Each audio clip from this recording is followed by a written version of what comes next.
Hey everybody, just going to take a quick break from the show to get you styled up with Stitch Fix. Shopping's hard. It's hard. With Stitch Fix, you get a stylist, though, who understands your style, your size, your budget, and they do all the shopping for you. Wow. This is excellent. Shopping, I'm telling you, shopping and figure out your style, it's overwhelming. Let somebody help you when it comes to getting dressed. We don't know what we're doing, so we let Stitch Fix help us out. A Stitch Fix stylist there. They know what works on us. We get the prices that make us look really good, and it feels good. You get some confidence boost walking around knowing that you're looking decent here. Oh, yeah. Yeah, we just give the stylist our sizes, style, budget preferences. We order boxes when we want, how we want, no subscription or any of that required. And they send called Just For Me pieces as well. Mm-hmm. Like, maybe you'd like this, and it's awesome. Outfit recommendations, styling tips. You keep what you love, you send back the rest. It's super easy. Yep. You can do it, and we are doing it because it's excellent. Personal styling for everyone. Get started today at stitchfix.com/STM. That's stitchfix.com/STM. Now back to the show. Hey everybody, just going to take a quick break from the show and tell you about Noom. Has Noom helped you? I believe it has. Oh, that's got an app. You can do tracking. It's terrific. It does. And Noom builds personal plans that can meet individual needs. That's the thing. Takes into account any dietary restrictions, medical issues, other personal needs. That helps build a plan that works for you. And yes, so I know that you've had your own personalized program here that you've been working on. And it's weight loss This is weight loss results that last. They stick around because you get yourself into a lifestyle change. That's what matters. That's mainly it. You can't just say, I'm going to cut that out for a month and then go back to it. That's not what it is. So I'm glad it's helping you. That's great. And it really does. I like the psychology and biology-based approach here. Yeah. Noom Weight uses psychology. That's why they say losing weight starts with your brain, but it also takes into account your unique biological factors, Jimmy. All of your multitude flora and fauna that goes on inside of you there. Sure. Yeah. Stay focused on what's important to you with Noom's psychology and biology-based approach. Sign up for your trial today at Noom.com, Noom.com here. Based on 3.5-year study of actively engaged Noom users with minimum starting BMI of 25. Individual results may vary. Visit our website for more information. Thumbtack presents the ins and outs of caring for your home. Out, procrastination, putting it off, kicking the can down the road. In, plans and guides that make it easy to get home projects done. Out, carpet in the bathroom. Like, why? In, knowing what to do, when to do it, and who to hire.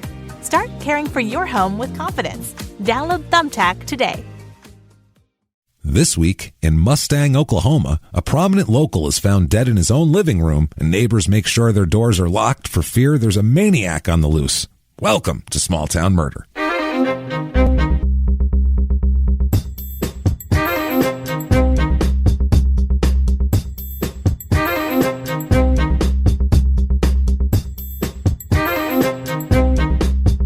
Hello, everybody, and welcome back to Small Town Murder. Yay! Oh, yay, indeed, Jimmy. Yay, indeed. My name is James Pietragallo. I'm here with my co-host. I am Jimmy Whisman. Thank you, folks, so much for joining us once again on more insanity. It gets crazier every single week. Dysfunction. Thank you. Hope you enjoyed Colorado last week and that story. Tale of just weirdness. And poor bastard. We're escalating in terms of the craziness. So, and no different today. It's a weird one today, too, just because of how it all plays out. And very interesting story here in Oklahoma. But before we get to that, just want to say thank you for your reviews this week. First of all, those purple icon Apple Podcast reviews helped us drive up the charts. We don't know why. Yeah. We have no idea. Mm-hmm. We don't make the charts. We're not Apple. No. But that's what it does. So, hey, you know what? Let's play the game. Well. If you haven't done it yet, please give us 5 stars. Just say with something on there. Doesn't matter what you say. It's just for business, and it helps us out. So thank you for doing that. Also, head over to shutupandgivememurder.com for everything. What can they find there, Jimmy? Oh, merch? Jesus. They got merch. All sorts of stuff. Dates. New stuff up, too. Yeah. Like crazy on there. All sorts of new shirts went up yesterday. Tour dates. Everything's been rescheduled to 2021. We're not happy about it. People are complaining. Well, we know. We don't want to not tour this year. Yeah, this is, A, what we do, and B, how we make our living. living. So you really want to go do it. You have no idea. Our thing was just suspended for a whole year, basically. So that's brutal. But all those are up, and get those tickets right now. And they'll be redone at some time. We're going to do the shows. Yeah. I swear we'll be there if we have to. We're going to do them at some point. Whenever it's safe, we're going to do them. So get your tickets to all those shows there. Also, do all that. Check out all your crime and sports stuff, and listen to Crime and Sports. If you haven't checked it out at all, give it a run. This is a good week to do it with the craziest wrestler, pretty much one of the craziest ever, New Jack. He's a man who staples things to people's foreheads inside the ring. So as you can imagine what he might do outside the ring, it's insane. So check out New Jack, a quote machine he is. He's a lot of fun.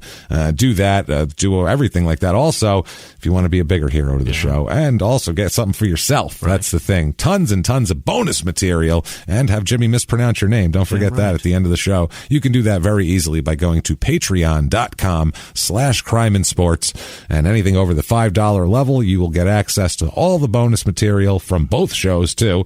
So it's a thick catalog. Thank goodness. The last one we did was the Prisoner Dating Game, all Violent Felon Edition, Part 2, and Christ, it was wonderful. It lived up to its reputation. I'm doing great at not getting the pedophile. You are. You're doing a good job at that. So check on that one. It's a crazy show, and we do all sorts of bonus material. There'll be more bonus shows next week, 2 more put up next week, so enjoy that. And if you want to just have good karma, want to be a nice person, you say, these guys give me lots of content, and I'd like to do them a favor, you can do that as well. Over at PayPal, you can use our email address, crimeandsports@gmail.com. If you just want to make a one-time donation, that sort of thing, do that. Listen to Crime and Sports. Listen to P.S. I Hate This Movie every Friday. And finally, the disclaimer. Yeah. Damn it. This is a comedy show. It is. It's a comedy show. Right. We are going to have a good time. Yeah. People are also going to die. That's what happens it's called Small Town Murder. I don't know what you expected it to be, but there's death and then there's comedy. They're not at the same time. No. We're not like, isn't it hilarious, the pattern of brain that his brain made on the wall? That's not what we're doing. So if that's what you think, that's not it at all. Right. There's a lot of stuff that happens around murder that's pretty damn funny, just because situations get a little crazy when it escalates to murder. Right. Think about that. It's not a normal thing. So if that's what we do here, what we go out of our way to do is we try not to make fun of the victim or the victim's families. What would be the point of that? Because we're assholes and we're not scumbags. I mean, that's the thing. So if that sounds good to you, awesome. If it doesn't, you should go now. Oh, Jesus. Have fun. Don't complain afterwards if you don't want any jokes in comedy and think that, or jokes in true crime, and they should never go together. That's fine. Yeah. Have a good one. But for the rest of you that want to have a good time, and it's going to happen, I think it's time right now to sit back, clear the lungs out. You know what I mean? Let's really get a good one, since there's no tour till 2021. Let's pretend this is a live show and say, shut up, give me murder. Let's do this, Jimmy. All right. Let's go on a trip, shall we? All right. Let's do this. And speaking of live shows, this was a live show this year. Oh. We got to do it exactly one time. Oh. So this is, I got to do weeks of work to put together the visual presentation and all the jokes that go along with that, to do literally one time goddamn live show with it. So if you can imagine, this hurts to do this episode. It really hurts, because it's really good. We got to do it one time. It's a live show. It's a good one. It's a good one, and it's God damn it. But you know what?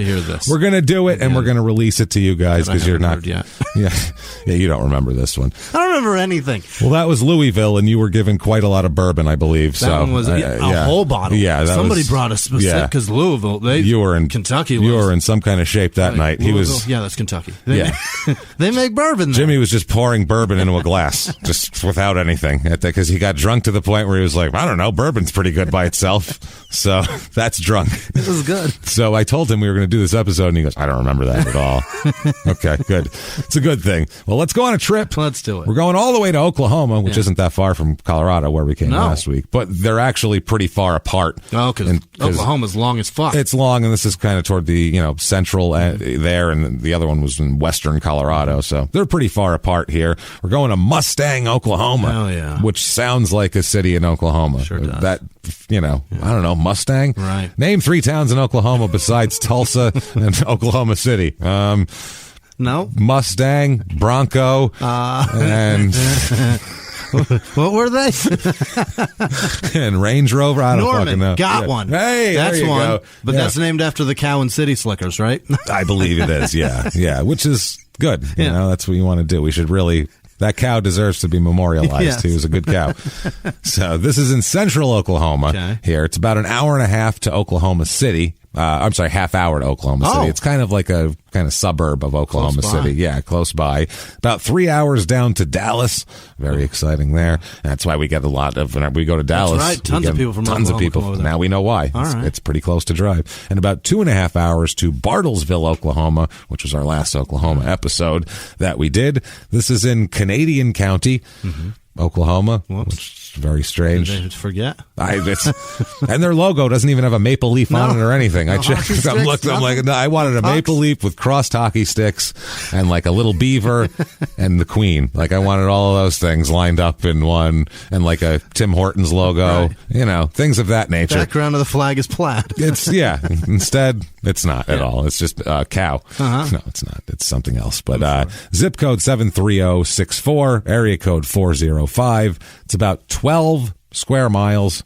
So the motto is a city with a vision. No. Yeah. What's the vision? The end of that, though, that's the half they put out. But the rest of it is because there isn't a fucking hill for hundreds of miles. So your vision is right. That's a lot of vision. Clear to the Appalachians and the Rockies. There's nothing obstructing shit.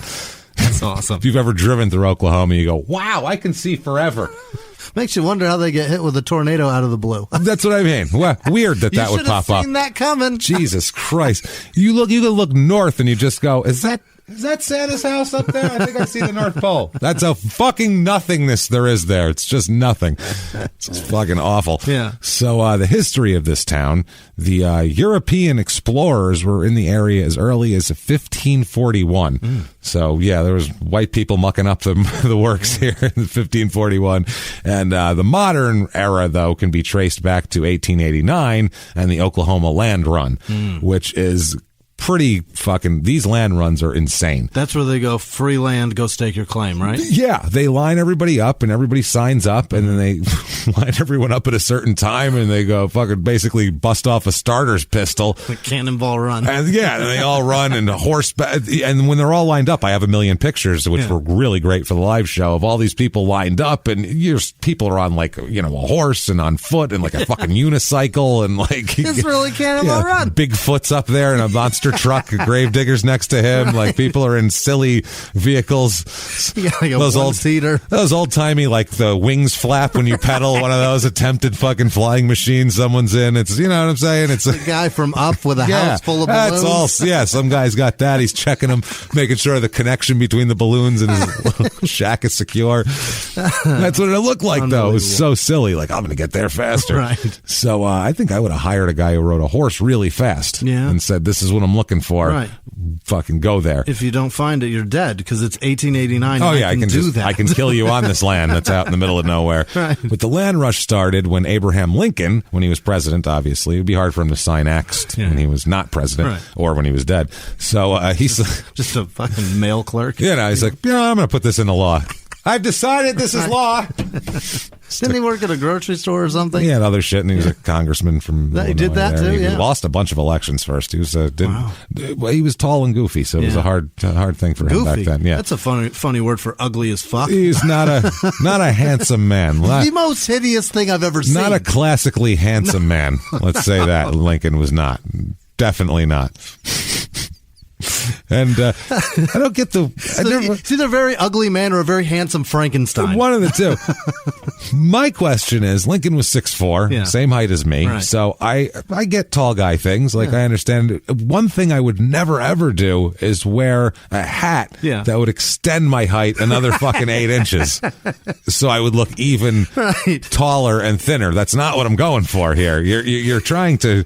Yeah, you know what I'm saying. Even the shoes you buy, they can't be a certain certain shoe because it looks like boats, so you have to have a certain cut in the front so they look small. Gotta have a curve. There's a lot of things the tall guys you have to figure out, and that hat is the first thing you figure out is, whoa, that looks goofy on me. Also, that holds the hair back from hiding that fucking what is that face? Yeah, that's true, he too. He had a huge eyebrow ridge. Yeah. That's creepy. Yeah. And then that super boxed up jaw that he decided to decorate with a very thin beard. He needed like a couple of protein shakes is what Lincoln needed. Yeah. Somebody just needed to bulk Lincoln up a little bit, put him on a program. Diet. I want to see Lincoln like just sitting there with like a Tupperware full of chicken breasts, like he's like one of these workout guys, like just eating a baked potato with his hand.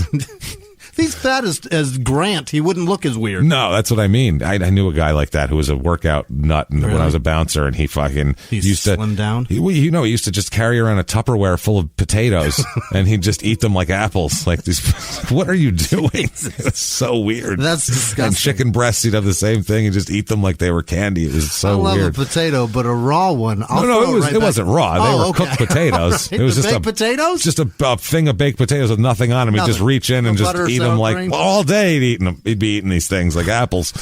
Well, I'm told that's a smart thing to do because it fills, but doesn't like pack you full of the extra. I guess I don't know and stuff like that. He was fucking huge, and he ended up playing in the NFL for a couple of years, so it worked out. Keeps I your guess metabolism going and burning. That's what it's for. I'm told he played, I think, for 5 years in the NFL. Really? So, he played for 4 or 5 years. That's pretty good. I'm gonna start eating potatoes. You know what, guys? Potato up, everybody. As soon as that football comes back, I'm in. So back to Lincoln here. Lincoln, this was the Homestead Act of 1862, which allowed settlers to claim lots up to 160 acres, provided they lived on the land and improved it. They couldn't just say, that's mine. Okay. Now I live over there. Yeah. You had to, I live in New York, but I got a summer place. Yeah, you actually had to be there. Okay. So the Indian Appropriations Act of 1889 was passed and signed into law and that authorized President Benjamin Harrison to open up 2 million acres for settlement. Wow. By the way, I think this is a lot of the land that the Supreme Court last week just ruled that actually belongs to the Native Americans still. That's nice. They just said like most of Oklahoma should be reservation. Good news. Yeah. We haven't developed much of it. Yeah. Really, I think that was like with a wink and like give it to them back. Fuck it. We've drained it of all resources. We've really ruined this. Flat and ugly, and the tornado will take them all out anyway. Kevin Durant left. Yeah, I don't know. I hope that's not what happened, but that's what ended up here, though. So maybe this is part of it. I'm not sure. I didn't really do the full backstory on the Supreme Court story, but so the Oklahoma Land Rush of 1889 was the first land rush into the unassigned lands, is what they called them. It opened up settlements for part of a shitload of counties in Oklahoma, Cleveland County, Canadian County. They're really ripping everybody off. Not a lot of creativity with these names. Very little. Kingfisher County. Oh, that's a good county. That's a cat. Those things are horrifying. Wow. Okay. I just found that out fairly recent. I've never heard of that before. Terrifying. Really? They're from New England in the Northeast, and what the fuck are they doing here? I don't. They named it Cleveland and Canadian. Right. So it doesn't matter. I don't think they're native to Oklahoma. I would hope not. One of the scariest things ever, though. Oh, Jesus. Their cries in the middle of the night they'll get you. Jesus. They'll cut you to the bone. They'll get you. That's scary.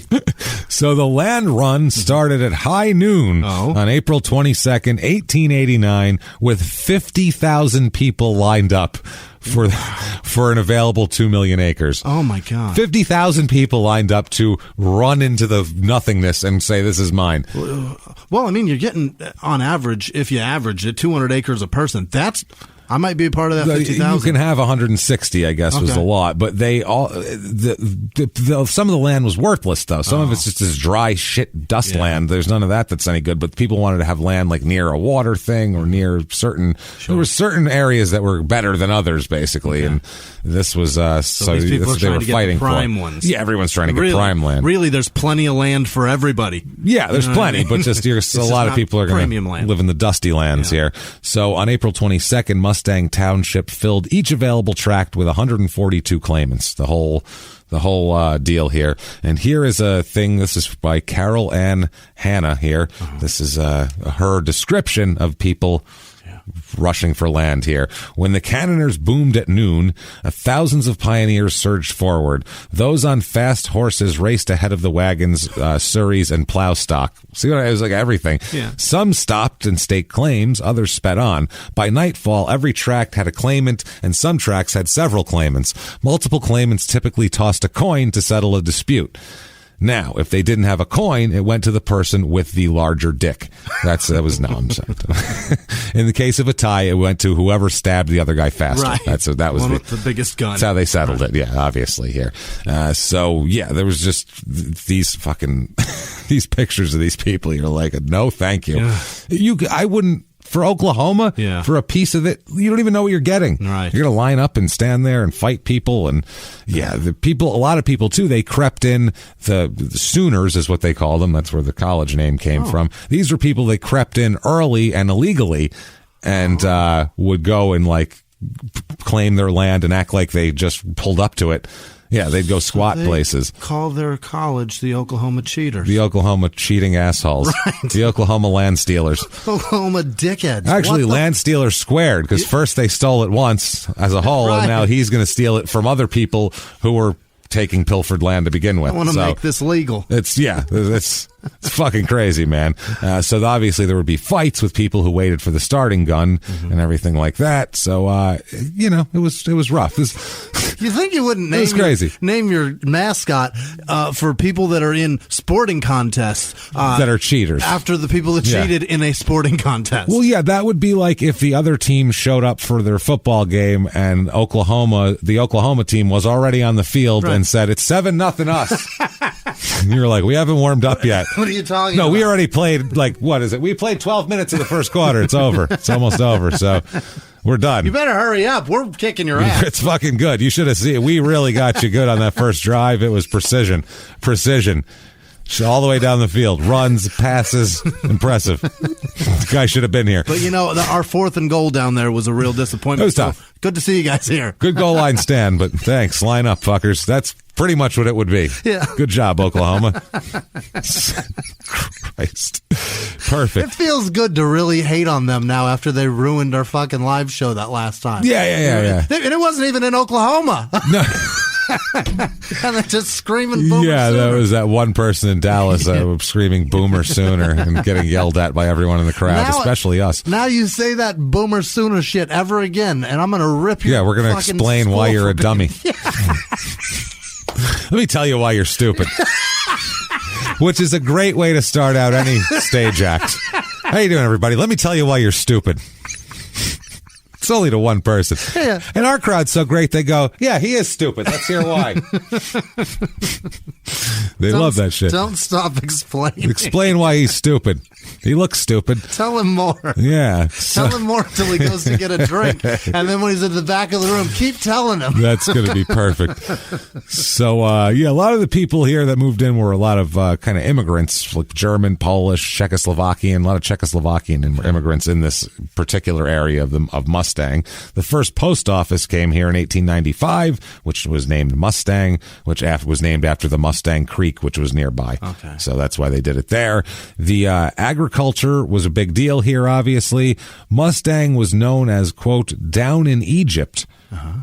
Because of bountiful crops of fruits and vegetables. Okay. Yeah, because apparently Egypt is... Oh, it's a great climate for growing shit. Apparently so. That's what they call it. You wouldn't imagine that by the pictures you've seen. If you just look at the pyramids, you go, no, how... That's a lot of sand. How are you going to grow shit in that sand? Right. But there's more to it than that, I assume. You can see those from a heavily populated metropolis city. Which is crazy as fuck. Wild. Egypt's a big country, though. It's a goddamn big country. A peninsula. Yeah, it's not a whole peninsula. Isn't that a peninsula? It's not really. Peninsula. It's not Italy's Florida a peninsula. Yeah, this is... But it's like a fucking hangs out in the... No, right? But then it doesn't. That's not a peninsula? It's at the top of North Africa. Doesn't it hang like into like a bay? It's kind of on its own. And Morocco's near there, and maybe there's a bunch of countries. And it's by It's in the top of the continent there. It's not by itself hanging out. Okay. Which it seems like it would be, but it's not. You seem like you'd call that a peninsula. Yeah, that's something. So the Weekly Oklahoma Farmer, which was a newspaper, someone published that. Oh boy. Called it one of the most prosperous regions in Oklahoma. They grew wheat, oat, corn, peaches, sweet potatoes, cantaloupes, apples, pears, grapes, blackberries, cherries, and plums, and watermelons too. And they pumped out shitloads of watermelons, apparently. The peaches were so good that they were shipped to England, and this magazine, newspaper, whatever it is, was bragging that in England in 1904, the peaches from this area were selling for $3 a piece, which is like the cost of like 4 horses back then. That's crazy. Like, you buy like a house for like $8. Right. So $3 is very expensive for a peach. Wow. This was a delicacy, apparently, for rich people there. They could buy this. But back then, there's no airplane. It takes it forever to get across the sea. I don't know how you do it. You'd have to. Are they eating rotten peaches and think that's delicious? I don't know if they're. I think they probably pick them when they're not ripe all the way, and then they ripen up on the way. Because I know like apples that you buy were picked like 10 months ago. Really? Some crazy shit. Yeah. And months ago, your apples from the store were picked. Shit. Yeah, it's a weird thing how they do it. I don't know how it works exactly. That might have just been a bad article somewhere. I'm not sure. Might be spreading bullshit. But I'd just like to see thought it was rich Brits eating some like mushed up it's peach, just and they're brown. like, "Oh, this is delicious. Oh, it's wonderful." Just fucking chunks of it and juice falling out of their faces. Oh, it's caught in their beards. They just like split the fuzz and it just oozes into their mouth. I like the fuzzy fruit. You have to suck it out. Jesus Christ.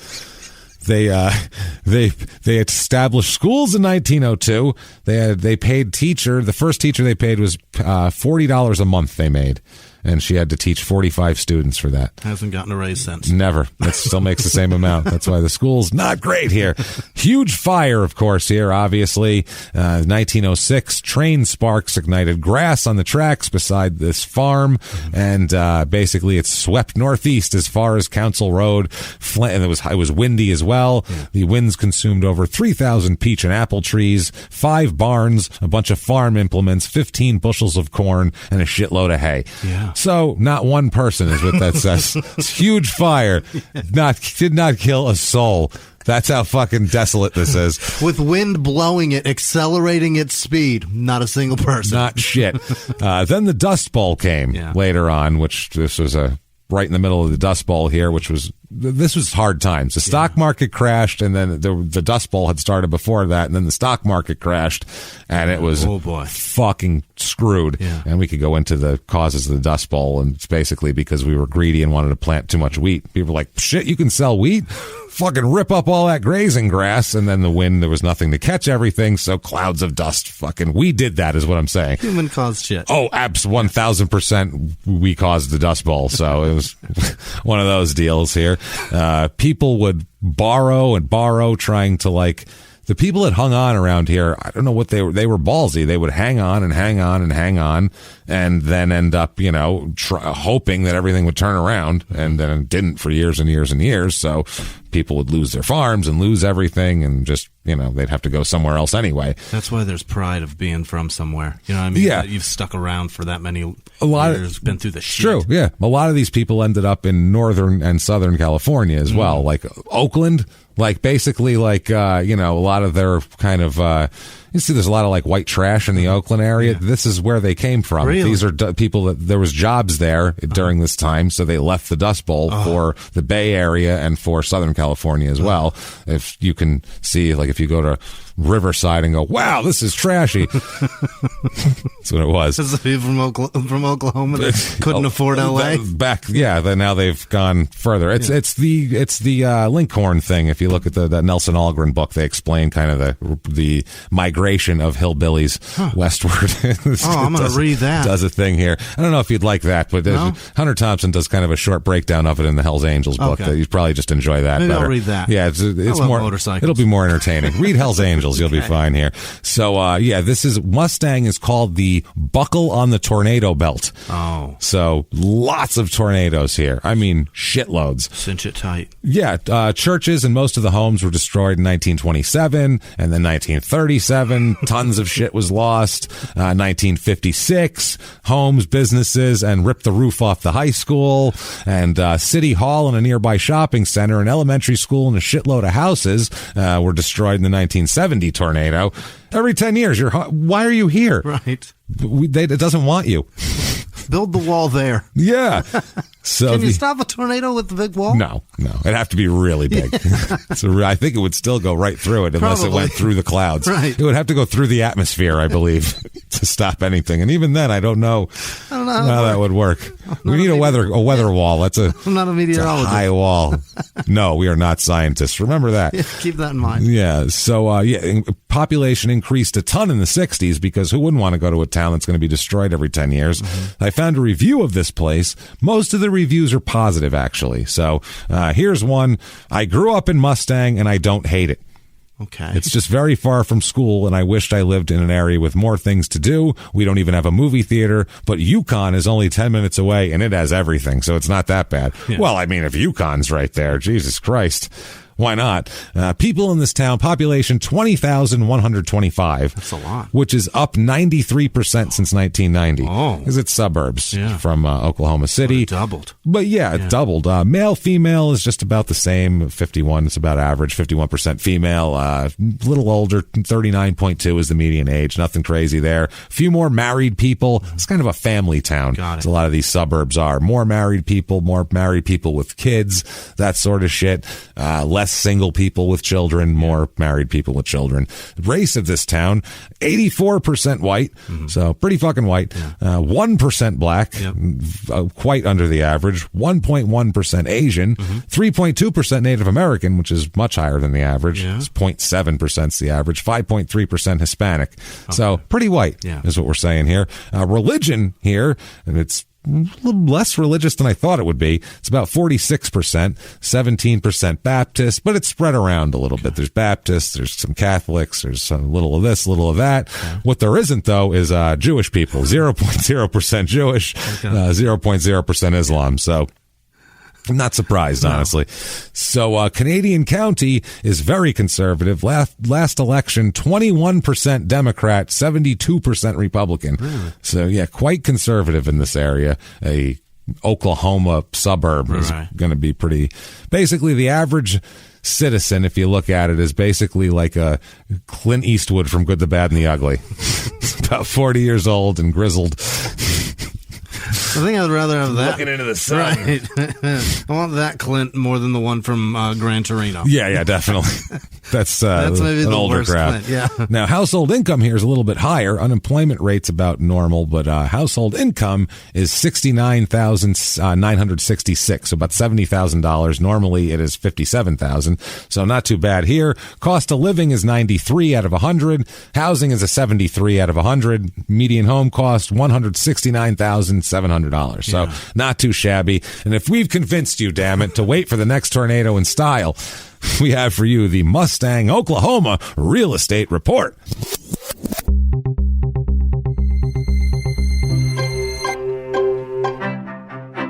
Your average two-bedroom rental here is goes for about $1,010, which is high in comparison to the real estate costs. Now, I found a 5-acre lot. If you want to just pitch a tent here, 5-acre lot of... It doesn't look great, I'll be honest with you. It's pretty bleak looking. But it's 5 acres of yours, $119,900. Okay. Not terrible. I found a house here, 3-bedroom, 2-bath, 1,145 square feet. It's not the greatest house, but it's a house, $99,000. Wow. So, I mean, that's not bad. Under $100,000 to get you into a decent area. It's made of straw. It's very flammable, by the way. Tornado will tear through that thing in a heartbeat. I found a 3-bedroom, 2-bath, 2,041 square feet, so almost twice the size here. It's not all updated and everything like that, but it's decent. $159,500. Oh. And let's say you're doing well here. Right. You have all the peaches. You're selling them to Some fancy Englishmen here. Right. I found a 4-bedroom, 6-bath T-bowl for every beehole. Wow. Let's do this 5,416 square foot house. Oh, that's so much house. It's a lot of house. $942,900 here. And it's got a view of a golf course and fishing ponds and all this type of shit. Yeah, it's a decent place. Things to do here. Mustang Western days. Oh, boy. And it's just a lot of Western-y stuff here. Mm-hmm. They have a chili cook-off, store window decorating contest. Also at the cook-off, the best-dressed cowboys and cowgirls will receive awards according to age categories. Ugh. That is creepy. Awarded by Trace Adkins. Awarded by some gospel band probably that's playing the next day, which they are. Really? Oh, yeah. The Mustang Roundup Club hosts an open rodeo as well, so whoever wants to sign up for that. And they also have a pancake breakfast, a Western Stampede run. Mm-hmm. I don't know what the fuck that's about, a car show. It's a parade. This sounds terrible. I'm sorry. I don't want to do this. They have a pet show. No pet shows. Leave your pets out of this. Don't torture them. They're like, I don't care about your fucking stupid festival. I mean, Halloween's one day that you can put dumb shit on. Whatever. Stick something on them. Just when is this? In the middle of the summer? It's like, it's like right after Labor Day. It's still hot there. Shirt on your dog and walk it down the street. Itchy and shit. No, Jesus. Terrible. Not going to work. Crime rate in this town, what we're interested in here, property crime is about 20% under the national average. Mm-hmm. So pretty low. And then violent crime, murder, rape, robbery, and of course assault is about 20% low as well. Great. So it's low. It's a safe kind of suburban area here. The Mount Rushmore of crime is cool here. Yeah. So that said, let's talk about a murder. All right. Hey everybody, just going to take a quick break from the show to tell you about the safest sponsor ever, Simply Safe. Absolutely, these people will keep you safe. It's amazing. You know that every 26 seconds a burglary takes place in the United States, according to the FBI. That means that by the time this podcast is over, dozens and dozens of homes will have been targeted, ransacked, God knows what happens here. So protect your home before it's too late with Simply Safe proactive security system. Simply Safe helps stop threats before they even have a chance to break in. Named Best Home Security System by U.S. News and World Report 5 years in a row. And by us for about the last 8 years as well. If you trust us, believe me, you want Simply Safe. So visit simplysafe.com/small to claim 50% off a new system with professional monitoring plan and your first month free. That's simplysafe.com/small. There's no safe like Simply Safe. Now back to the show. This show, Small Town Murder, is brought to you by BetterHelp. Get yourself some therapy, everybody. Honestly, here. We often hear about, red flags that you should avoid. Hey, that's a lot of a thing. It's become a real phrase now, real cliche. But why don't you focus also, you look at like green flags in friends and partners. Look for good things as well. Right. And maybe you're not sure what that looks like, though. Therapy can help you figure that out. What are positive things? What are the green flags? And then you can practice them in your relationship. It's absolutely a fact. And so, honestly, we absolutely are huge advocates for this. It really, really helps. BetterHelp is fully online, making therapy affordable. It's convenient. They serve over 5 million people worldwide. You can access a diverse network of more than 30,000 credentialed therapists, wide ranges of specialties there. Here's the coolest part.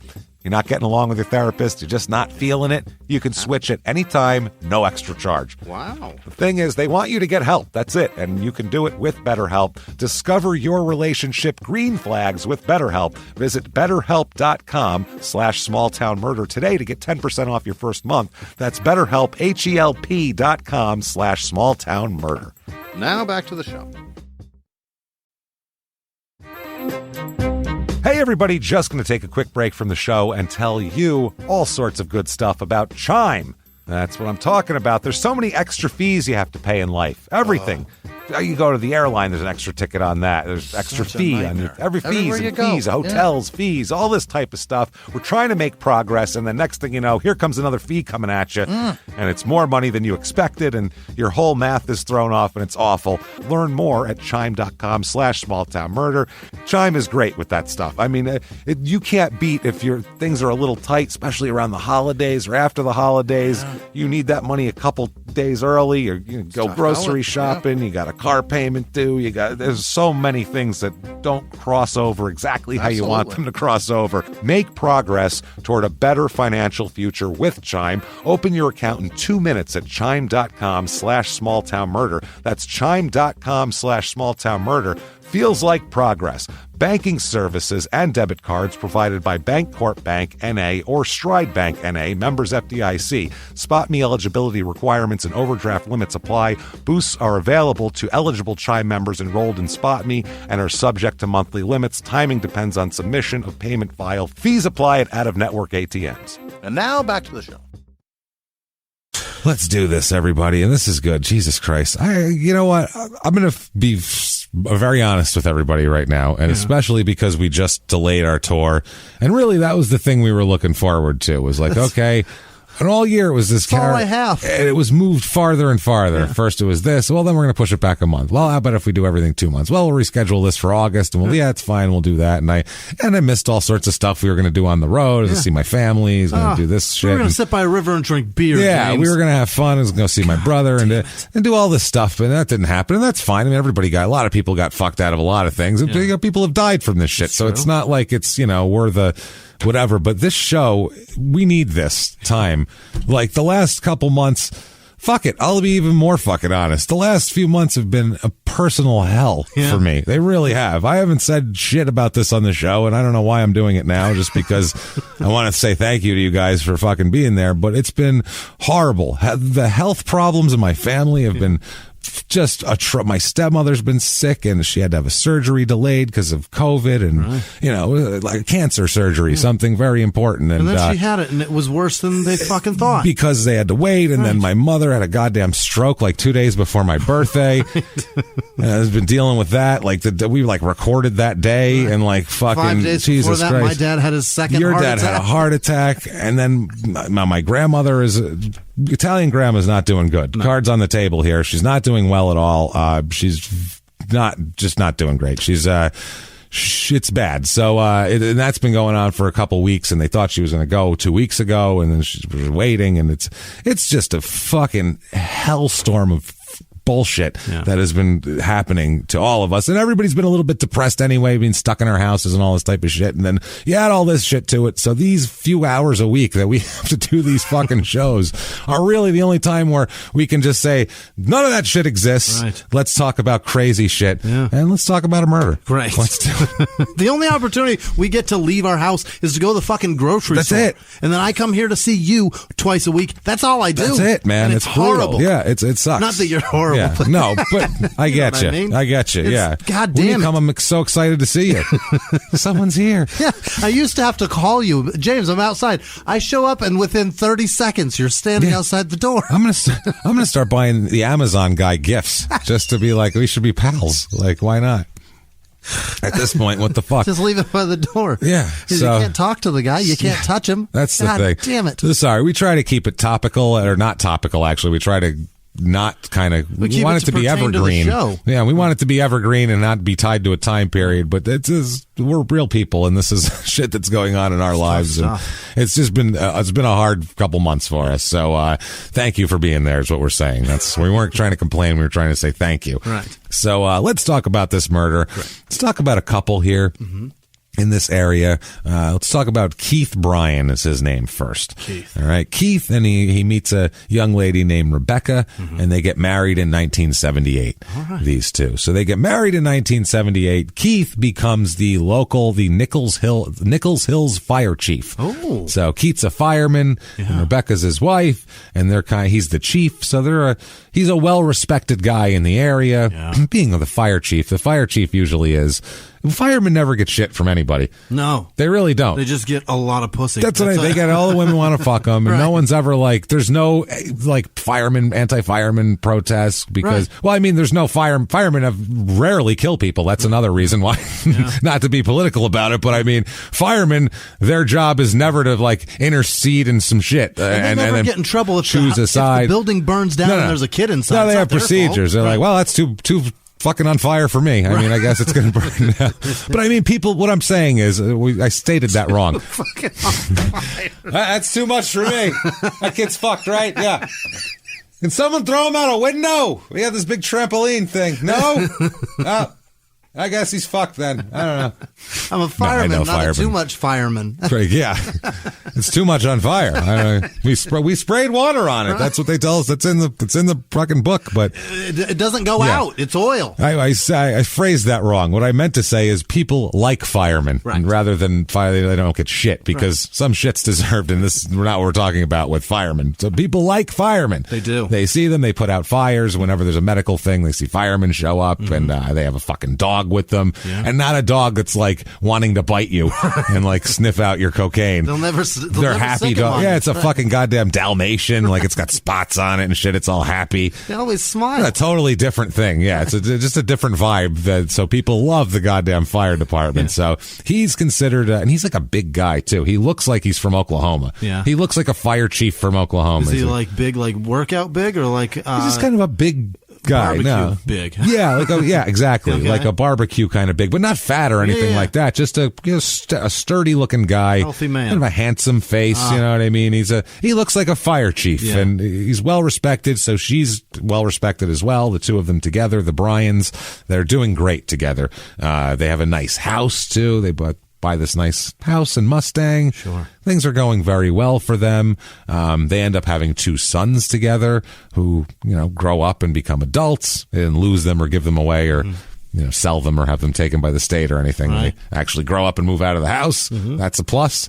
So, I mean, it's a nice story of a couple that meets and stays together and, they're successful and they have children who leave the house and don't become serial killers. Right. 'Cause that's what we're really worried about is our children murdering a lot of people. I stare at my son all the time when he does just little things. I'm like, is that a sign? Is that it? That's the thing. Yeah, you do that always. Is that something that people do a lot? I hope so. Is this? Do I need to be worried? Is that something is that terrible? Should I call a doctor? Right. I think I should. Why are you cutting that up into so many pieces? That's not right.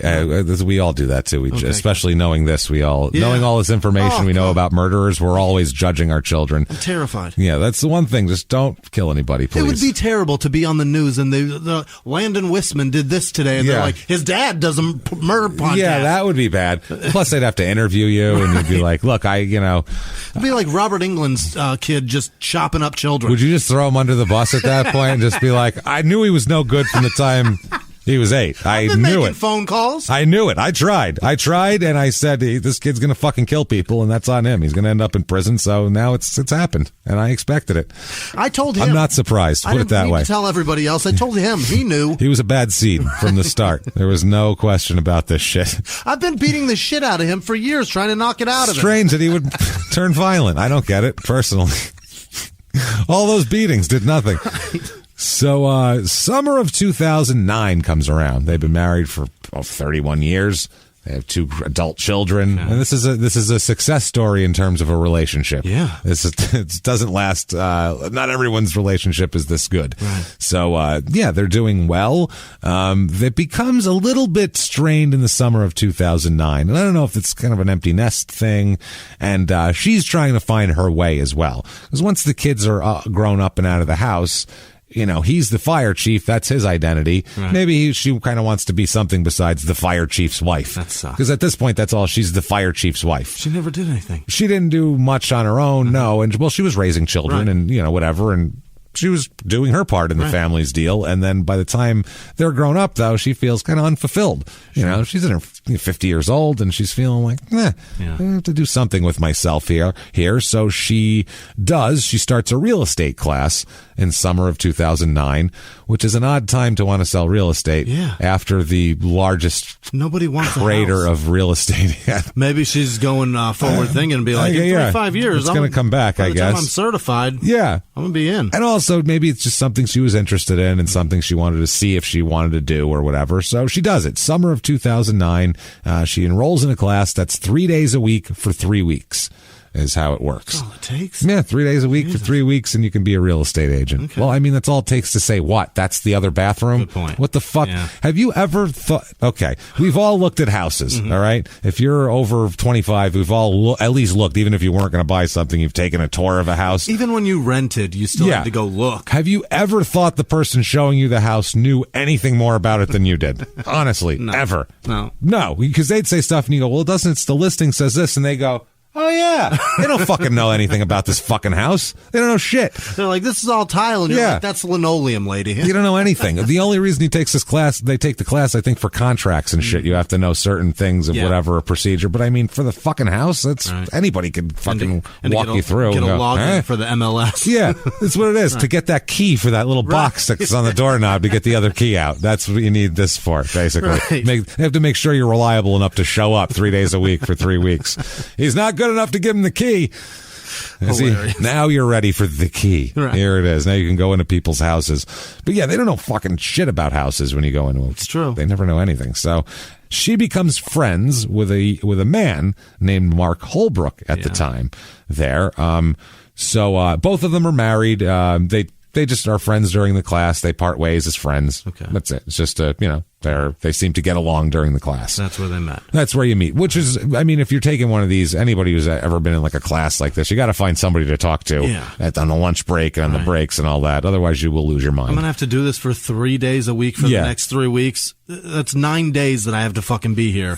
Class is an unnatural environment for an adult. It's the worst. So, yeah, and once I was out of school, 3 days or so, any classroom setting after that, I'm just fidgety. I'm like, I shouldn't be here. You got to find that one person that takes it as serious as you do. Yeah. Or at least close to. Sarcastic enough. Someone you can talk shit whatever to. spectrum of serious you're taking it. You need somebody in that same color scheme. You need someone to roll your eyes at. Right. That's what you need, really. Or with. Yeah. Well, and then they roll them back at you. And so with. Yeah, you're right. So they're both married. They part ways. It's all good. But weeks later, they end up meeting again for the real estate test that they'd been studying for, which is in Tulsa. So they meet up in Tulsa for this real estate test that they're taking. So it's the whole class. They don't meet special, just the two of them. And Holbrook here, he says that they went to lunch after the test. Because, why not? They've been talking all this time, so they took the test, they went to lunch, and Holbrook says, quote, at that point, we started talking more on a personal level. Oh, boy. We started to have feelings toward each other more than friends. No, they've been having those a while. Yeah, that's what I mean. They've been flirting in class. Nice tacos. You like your ass licked? Yeah. Nobody says that. No one says that. That's true. Yeah, that's a good point. Well, actually... Go on. Who hasn't said that? Who hasn't asked? Who hasn't offered some ass licking over a taco or anything really? A soft taco, a fajita, right? Really, whatever you want. Any food you can think of here. I like that you ordered the barbacoa there. That's good stuff. So, like your asshole licked. You passed the salsa. No, the green one. You like your asshole licked? That comes up, I think, right? Right. Yeah. That's My good. wife hates it. What about you? What about you? Good stuff. Because that's what it is. One of them's running down their spouse and talking about, comparing it to maybe there's somebody else. Either that or they're pretending they don't exist. One or the other. Yeah. I don't know which one. There's only two ways to approach that, I feel like, is either you can't both complain about your spouses or you act like they're like, oh, yeah, that's an abstract idea that they're both married. But she's not like, so last night I went with my husband to the fucking whatever. That doesn't come up. Unless it's last night I went to with my husband to this and it was terrible. And you know what? He didn't even lick my ass. Didn't even offer. Not even for a second. He didn't even just do a little sweep on the way. Nothing. He did not even a little. They are 2 inches apart. He's never once missed. Not even 2 inches. 2 inches. 2 inches. But he never does it. He refuses. I feel like I'm trying to make him move real quick, and still he's on top of it. So a few weeks later, though, that's all that happened there. They're just whatever. They meet for lunch and they talk for lunch. It becomes more than friends, but they're still kind of feeling each other out. Sure. But a few weeks later, in December of 2009, they begin to have sex with each other. Oh, no. But not by themselves. Right. Yeah. They're not fucking themselves together. Yeah, together. All right. Good for you. Yeah, it's pretty good. Either that or not having sex with other people, but just both of them. I've always heard of that's like a thing that some people do, just like jerk off together, and that's fucking weird. Unless that's going to get into religious people, because that is less. Right. God hates that less than sex, apparently, and he likes butt sex too. He loves it, but he hates it in the vagina. Can't stand. Not a fan of. That's the worst. Hates it. He hates it. God's gay is what I found out. He's like, you either jerk off together or put it in a butt. That's it. No, that's not true. Probably no. It's not true. In the Bible, it might be. I think in the Bible he hates the butt sex too. Why? I don't. Well, because that doesn't make babies. You know what? I don't That's care. what he needs is more people to put money in the plate. I think if God met a gay couple, he'd change his mind completely. Right, yeah. He'd be like, these two are terrific. They get along. They get along. Right. Plus, they're just nicer. Right. I'm sorry. I'll tell you, there's a lot of straight people listening right now. We're straight. Gay people are nicer than you. It's true. They're better people. Yeah. I'm sorry. You might not like whatever they're doing. It's none of your fucking business, number one. And number two, they are nicer than you. It's true. And they're not shitting out kids polluting the earth all over the place, too. Physically impossible. Physically impossible. We are small-town murderers, pro-gay sex of every kind. Tell you that right fucking now. Do it. Go, please. I implore you, enjoy. Yes. So they meet a few weeks later at a park in Walitka, which is roughly halfway between his home and her home. He lives in Hugo and she lives in Mustang, and they talk and they fuck in a park, which is weird. I had pictures of the park too. It's very, very weird. In the car in the park or just in the fucking park? I assume in a car. I assume they weren't like on a picnic table, right? Like right on the top of the table. They're going to town, humping away at each other. There under a cabana that some family rented for their kid's birthday. No, kids, the next table.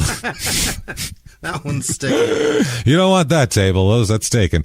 So they met a few weeks later there, and they have feelings for each other. You know what I mean? So, God damn it! If you saw this park, you wouldn't want to be fucking. No, it fucking has to be amazing to want it in this park. Put it that way. Yeah. Great fucking. I don't think there's any park that I want that in. No, especially this one. It just looks like a dried up. It's a pretty sad looking park. Jesus. So they continued talking, and at this point, they started talking about what if they left their spouses and got married together with each other. So yeah, they would. This happens with these relationships. They start thinking about kind of a fantasy of what if we did this, what if we did that. They would spend weekends together whenever they could get away from their respective families and come up with some kind of excuse. Yeah. They'd try to spend weekends together. So this is like months. This is going on 4 or 5 months of kind of a torrid affair here. Now, he actually, Holbrook ends up moving out of his house, telling his wife he wants a divorce. Yeah. So he takes it to the next level of being serious, but he never actually files for divorce. Oh. He just says he wants to. And this happens in December-ish of 2009, a few months after they met and a few months after they've been fucking for a while. Now, January of 2010, Becky here, Rebecca Bryan, she files for divorce from Keith. Oh. So this comes as a surprise to him. He wasn't expecting this because he thought everything was fine. She starts taking these real estate classes. Next thing you know, she wants a divorce, and then this guy's moving out of his house. So their plan is kind of set in motion. Yeah. Like I said, too, you never know what's in their minds or what's in her mind. Maybe she's thinking, this guy that I'm into is a sign that I need a divorce either way, whether I'm going to end up with this guy or not. You know what I mean? Who knows? Right. She might just be ending it just so she can strike out on her own. We don't know. It has to give you all kinds of ideas of she's not happy in whatever relationship he's in, because she's got a fire chief he could retire pretty soon. You know, and he's got a pension and all that. Your life's taken care of. She's got a or you can take a chance with this guy who's also just now starting a real career estate in his life. in 2010. So yeah, not great. So she files for divorce in January of 2010. And she and Holbrook are all set to spend a weekend together at a cabin that she rented in Broken Bow. Oh. Which sounds very romantic. It actually is a very hot spot for love. I'm just kidding. I have no fucking clue. You said that with dead serious. I looked in your eyes. I'm like, you have no idea what you're talking about. Like, I know you don't know that for sure. That's why I had to laugh. It's in a country song, though. Oh, is it really? Yeah. It's a hot spot for love. Is that what they say? He says the girl from Broken Bow that broke my heart. That's what he says, which is like, that gives you an idea. That's where all the hot chicks are. That'll break your heart. I suppose. Well, they have cabins to fuck in up there, so maybe that's why his heart's broken. He's like, man, I got some fucking in that cabin. Who knows? Never got over it. He didn't say her name wasn't Becky. It could have been Becky. We don't know here. So Holbrook will say that the longest amount of time that he spent with her was over this weekend. That's the longest amount of time they actually spent together. 2, maybe 3 days. Because they're seeing each other for a day here and there. They're sneaking around and doing that shit. But he said over the course of this weekend, over seeing her for a few days, he said that his feelings started to change. Surprise, surprise. Not quite the same person I thought you were. That's who you are. Oh, no. Well, he says, quote, I started to realize she wasn't the person I thought she was, which is, she became manipulative. She was wanting me to divorce my wife sooner than I wanted to. I wasn't going to do that. I was going to do it on my time. So she was pressuring him because obviously, too, she filed for divorce. So she's worried that he's not going to file for divorce and leave her hanging out there by herself, which is a fair emotion for her to have. Sure. But one of the perils of this. That's a chance you're taking. That's why this is a fucking risky proposition. And she starts trying to convince him of it, and he's not wanting to do it. So they do that. Can we just enjoy 2 fucking days? 48 hours. That's all we're doing. Nope. We've been married for 40 years, and we hate each other. So let's argue. That's what's going on here. Let's treat it like that. Let's treat it like that. So Holbrook decided at the end of that weekend that he wanted to end things with Rebecca. He said, this isn't going anywhere. I'm not comfortable with her pressuring me, blah, blah, blah. So you're more of a pain in the ass than the pain in the ass. Yeah, I really thought I was getting away with something, but it turns out you're pressuring me more than her. That's what it is. Yeah, he realized that he liked his wife better than that he thought he hated. So, so they both agreed to tell their spouses as well, which I don't know. I don't understand why that would be, but I guess honesty is the best policy. What the fuck? Question mark?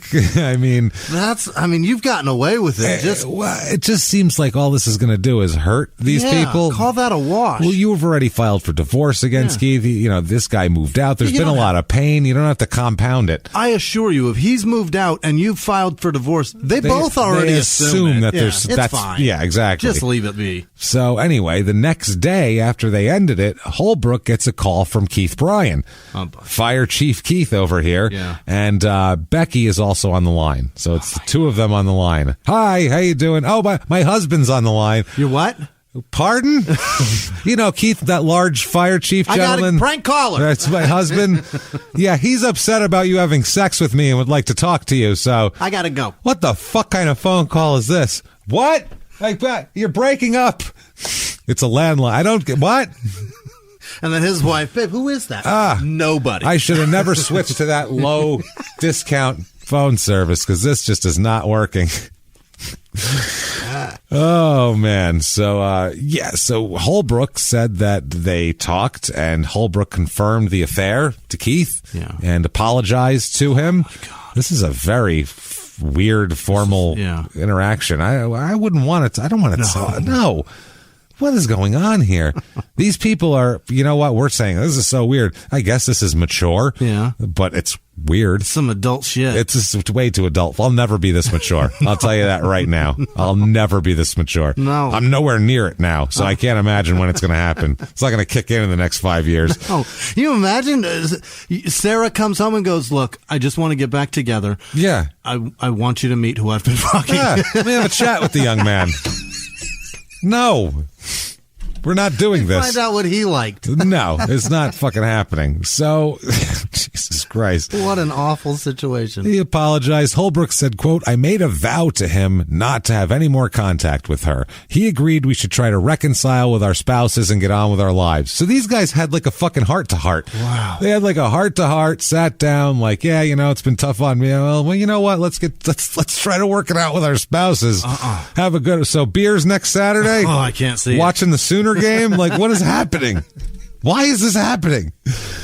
Jesus Christ. Oh, boy. So Holbrook also said, quote, from the very beginning, we both agreed if any of us had felt uncomfortable, we would call it off. I realized I still loved my wife, and so that's what his deal was, is, he just wanted out. He realized he didn't like her, and he did like his wife. He says, quote, Keith Bryan called me, and we discussed the affair. He wasn't happy about the situation, but he wasn't screaming or acting mad. Jesus, this Keith is a calm cat. Well, he's got to go into burning buildings. He's got his nerves under control. Yeah, that's the thing here. So he says, I told him I would have no more contact with his wife. Now, Rebecca was a different story. Mm-hmm. The guys get together, they have a chat, and they're like, all right, well, we'll go our separate ways. Rebecca was pissed off. She was mad that he ended it because she had filed for divorce, and she feels like he was like abandoning her. So she called Holbrook's wife, also his parents, and his son. What are you doing? As well. Everybody she could call that knows him, she called to go, hi, I'm this woman that your dad's having an affair with. Oh, my God. I just wanted to let you know that. No. Well, okay, this is just, I would like to make your father's life hell, and I'm being, she's angry. She's pissed, and she's going to tell everybody about it. Your father and I had plans for me to be your stepmom, but that's not happening now. That's not happening. Sorry. The kid's like, I'm 27. I don't need a stepmom. I don't know what you're talking about. I have 3 kids of my own. My one kid's in the 2nd grade. This is really outside of my realm of giving a shit. Yeah, I know who you are. My grandma just called me and told me how fucking wacko you are. Yeah, trust me. Told me you just called her. Yeah, also...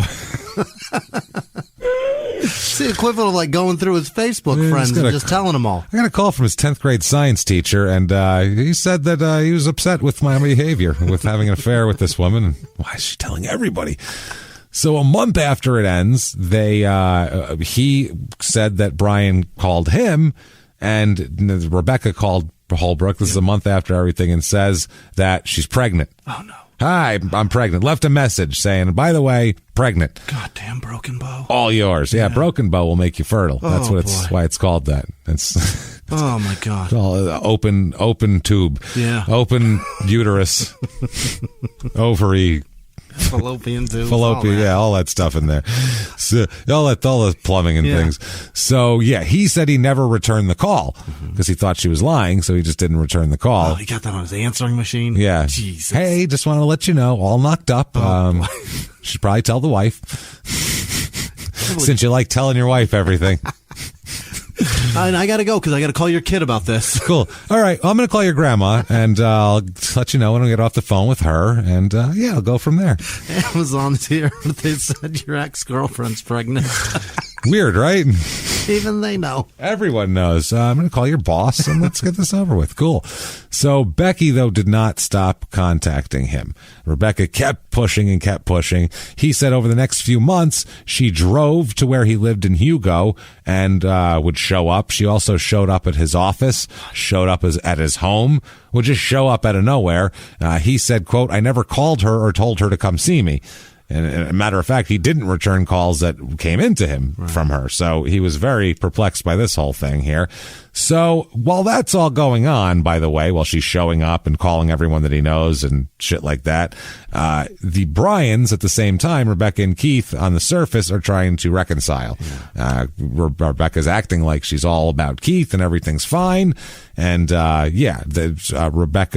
Rebecca's brother said that he had talked to Rebecca and that she said she really wanted her marriage to work and everything like that. This brother said, quote, I saw 2 people working on a relationship. Both had indicated that they loved each other. Keith had constantly said how in love he was with Becky. Keith never wavered from his feelings. He didn't want a divorce, didn't want to be separated, didn't know what the fuck was going on. So, everybody says at this point, all their friends say that Keith really put like a full court press on to make her happy. basically. Like, he realized that maybe he was taking her for granted or, whatever at the, relationship. So he decided that he is going to make her happy. He's going to put forth effort and do everything he can here.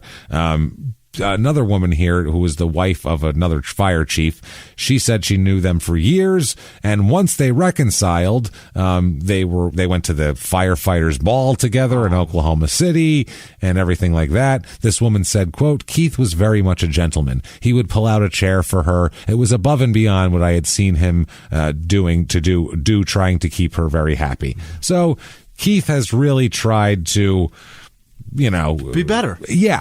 Be what she wants. He has doubled down and said, yes, I have let this be, because over a course of 30 years, your relationship's going to have up and downs. Fireman job, that's a wild fucking, shift changes. Yeah, you're going to have ups and downs, and, you can take someone for granted over the course of that time. So it's good to recognize that and try to fix that. That's a good thing. He told his friends, apparently, that the marriage was going well again and things were better. But his friend here, the other firefighter's wife, said that something seemed odd about them. They were awkward. Because it was like they were trying hard. You know what I mean? It was... That's the thing. You're being somebody that you're not, or at least that you're not used to being. Well, it's going to be weird. You're trying to date a woman you've been married to for 31 years, so it's and disregard all the baggage and arguments. That and just be like, "Hey, this is our first date." Like, it's just a strange. Remember when we used to fuck in the backseat when we were in high school, and now we hate each other? We used to fuck in a park. Let's try to do that again. Let's go fuck on a picnic table. Clearly, what do you say? Clearly, that was exciting to you. You're out doing it again. Yeah, and it's stuff we aren't doing anymore because we're used to this stuff. That's what. And this woman said, "Quote: They weren't as fun-loving when we would see them, so they're just not the same as they used to be." Now, Holbrook says, by the way, that she's still showing up at his house during all of this. She showed up in his driveway in March of 2010, and a man got out of the car and approached him. But when Holbrook saw Rebecca in the car, because he was like, "Oh, who's this?" Then he saw Rebecca in the car. He told the guy not to come any closer and to get off his property. So the guy got back in the car and left. Who the fuck was he? That was apparently, I think it was Keith. Oh, okay. We're not sure here. She showed up again in February of 2011. Oh my God. It's a year later.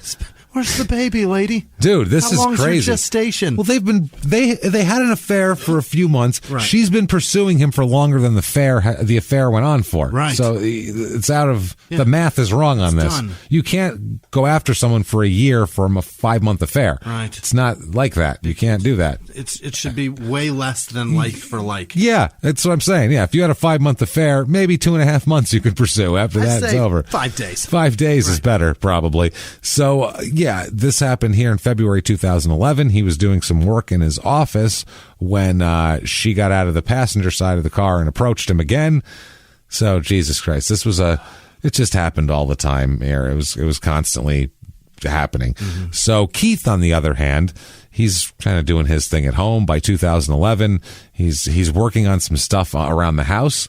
He's a real handy guy. Yeah. Everybody knows him as he always has a tool for a neighbor to borrow. He always knows how to fix shit. He's that kind of guy. Always know that shit. Yeah, he's resourceful. Yeah. So he had a big shop out back, apparently, and the neighbors, everybody says that Keith would build something or be working on something or always doing something in the yard, some kind of improvement or something. He was building at this moment a hot tub area. Hell yeah. He's putting together, he's trying to get the romance back in the marriage here. See how long I can hold my breath for you. That's right. It's a fucking important skill in this world. So he was building a brick wall around a tub. Okay. So that was his deal here.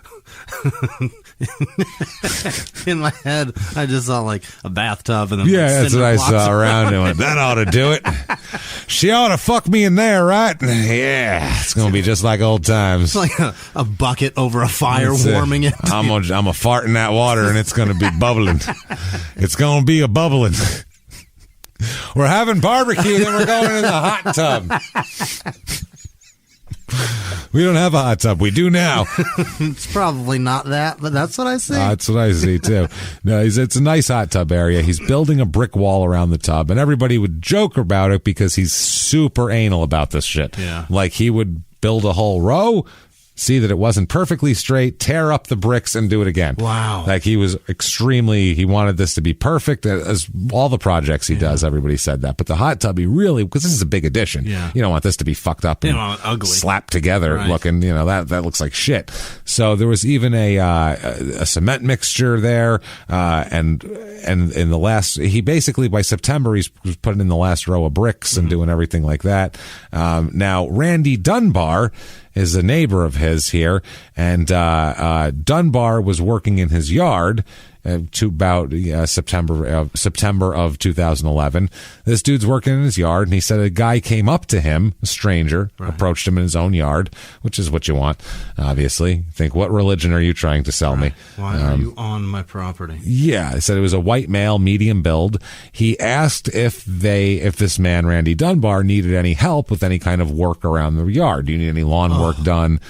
Yeah, he's going around asking for work, basically. So it's time to sell the house. Yeah, they found us. This area's run to shit, apparently. Fucking Jesus Christ. Weird people popping in asking to do odd jobs. Yeah, unless you're 12, don't ask me to mow my lawn. You're a full-grown man riding a bicycle. You're not mowing my lawn. You ask me to fix my sprinklers, I'm moving. Yeah, exactly. You're just going to take them apart and make a meth pipe out of them. Fucking get out of here. Shit's going up for sale tomorrow. Not happening.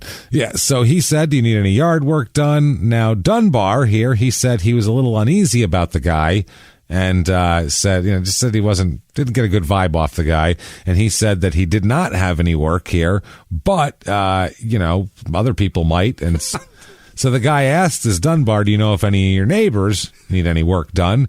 And basically he said he wasn't going to volunteer specific neighbors, but he's like, you can ask people. He beats the shit out of me. So that's not the answer, man. No, he should. The answer is no. Everybody around here hires it out to licensed and bonded people. Get the fuck out of here. Get out of my fucking yard. Instead, he was like, you could ask. Just get out of my yard, basically. My kids are starting to stare at you. I don't like that. I don't want them to fucking look up to you. Or have whatever failure stench is on you. Hey, that guy's pretty cool. No! He's not. Cover the kid's ears. He's like, that guy doesn't have a license. He's figuring it out. He's good. They took it from him. That's why. Get the fuck in the house. Get in the house, goddammit. Do your homework. Do it right now. Do extra. Do tomorrow's. I'll call your teacher. Ask Mom for extra math problems. I'll be in a minute.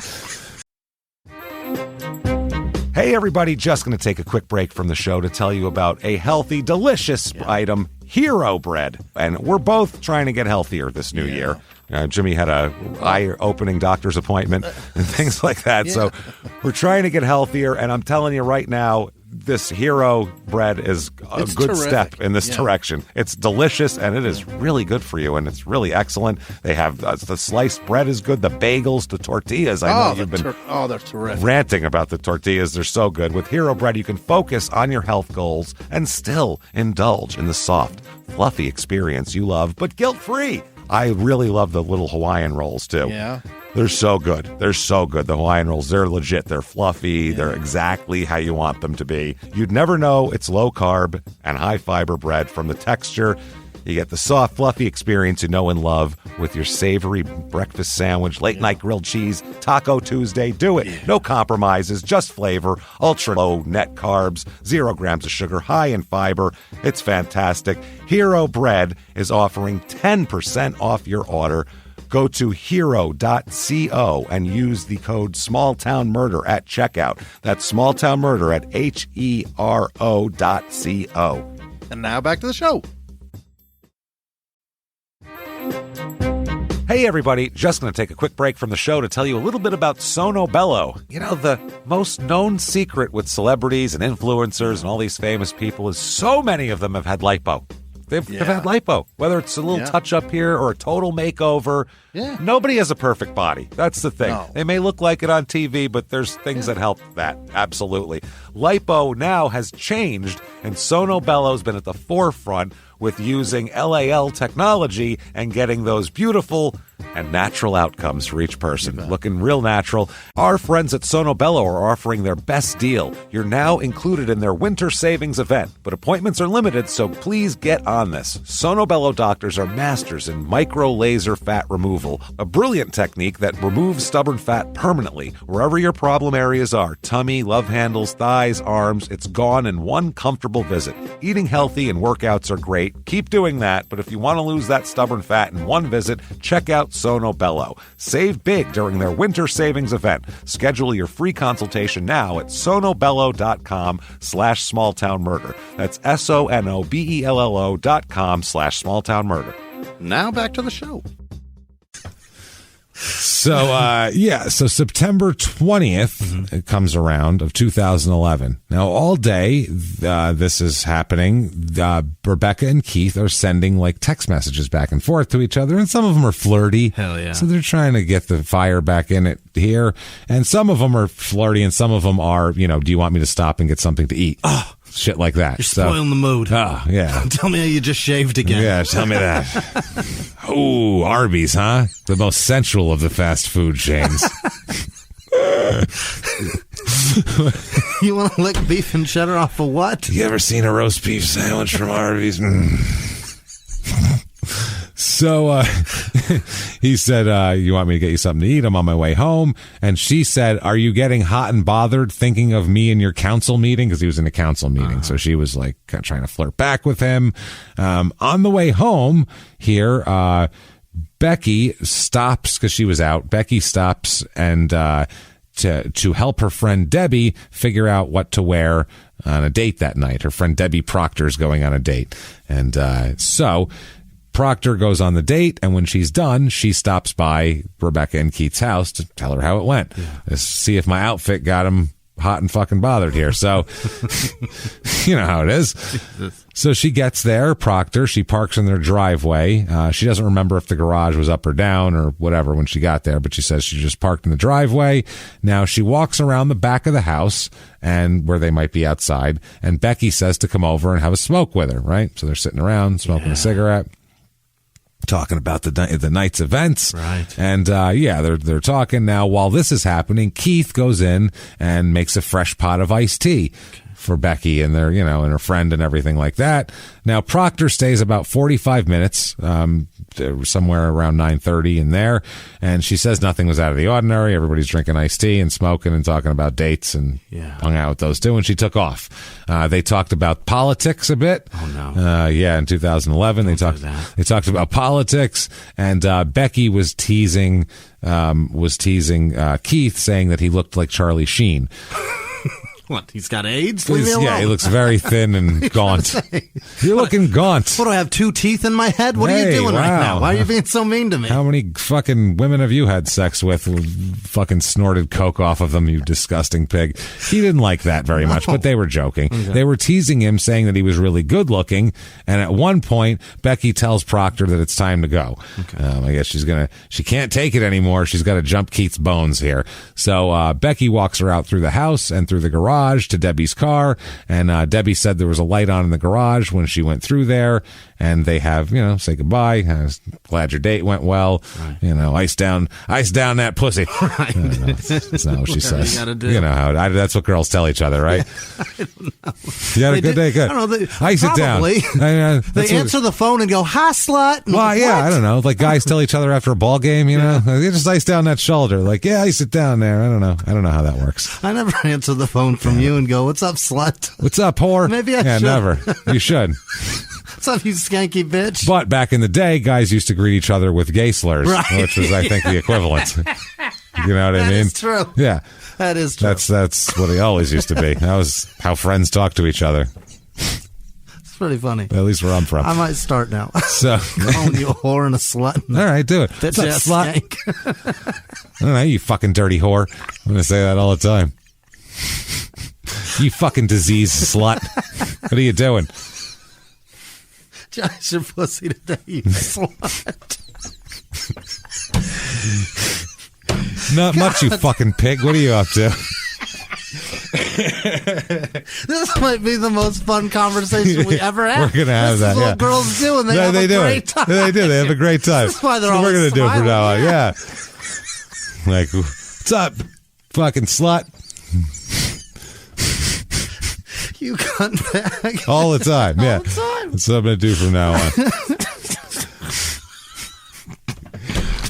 What's happening, you tuna smelling skank? Nice to see you. Good to talk to you. I'm just going to FaceTime you constantly. We should do that from now on. Insults about girls to you. Yeah, that's what we should do. We should talk to each other like we think girls talk to each other. Anytime I see anything that I want to call a woman something terrible, I'm calling you. Just call me. I'm calling you those names. Yeah, it's perfect. It's perfect. Some woman. How often does that happen? Oh, okay. I'm like, how often do you want to call women something terrible? What's going on with you, Jimmy? Two women in the grocery store the other day wearing masks talking about, I'm going to come over to your house. We'll have a pork loin. And she's like, yeah, come over and come swimming all day with us, me and my family. The fuck are you talking about? The pandemic. Go home. Keep your fucking masks on. I want to do live shows. That's when I'll call you and I'll go, what's up, you two-faced bitch? That's it. My new policy. You don't have a fucking mask on, I get to smoke right in your face. That's how that works. That's it. I light up a cigarette and I blow it right in your face. I go, you don't like that? Put on a mask. I don't like your contagions, you fucking cocksucker. I swear to God. That's so much fun. I want to go on the road. Yes. I don't care whether you like the fucking mask or not. I don't care. I don't care about anything. I just want to go on the road. So 10 p.m. that night, after Debbie leaves and all that shit, 10 p.m., there's apparently going to be some fucking going on because, you know, Keith is such a hot man. Yeah. Hot Charlie Sheen looking specimen. In 2010. Yeah. That's not good Charlie Sheen. It's bad Charlie Sheen. Maybe they were talking about like Major League Charlie Sheen. It better be. You know what I mean? Like fucking platoon Charlie Sheen. At minimum, hot shots Charlie Sheen. Hot shots Charlie Sheen. That might even be too late. What's the one with him and Christy Swanson there? The Chase Charlie Sheen. That's a good Charlie Sheen. Even Ferris Bueller in the police station, Charlie Sheen. Oh, yeah. Yeah, Holy talking shit. to Jennifer Grey.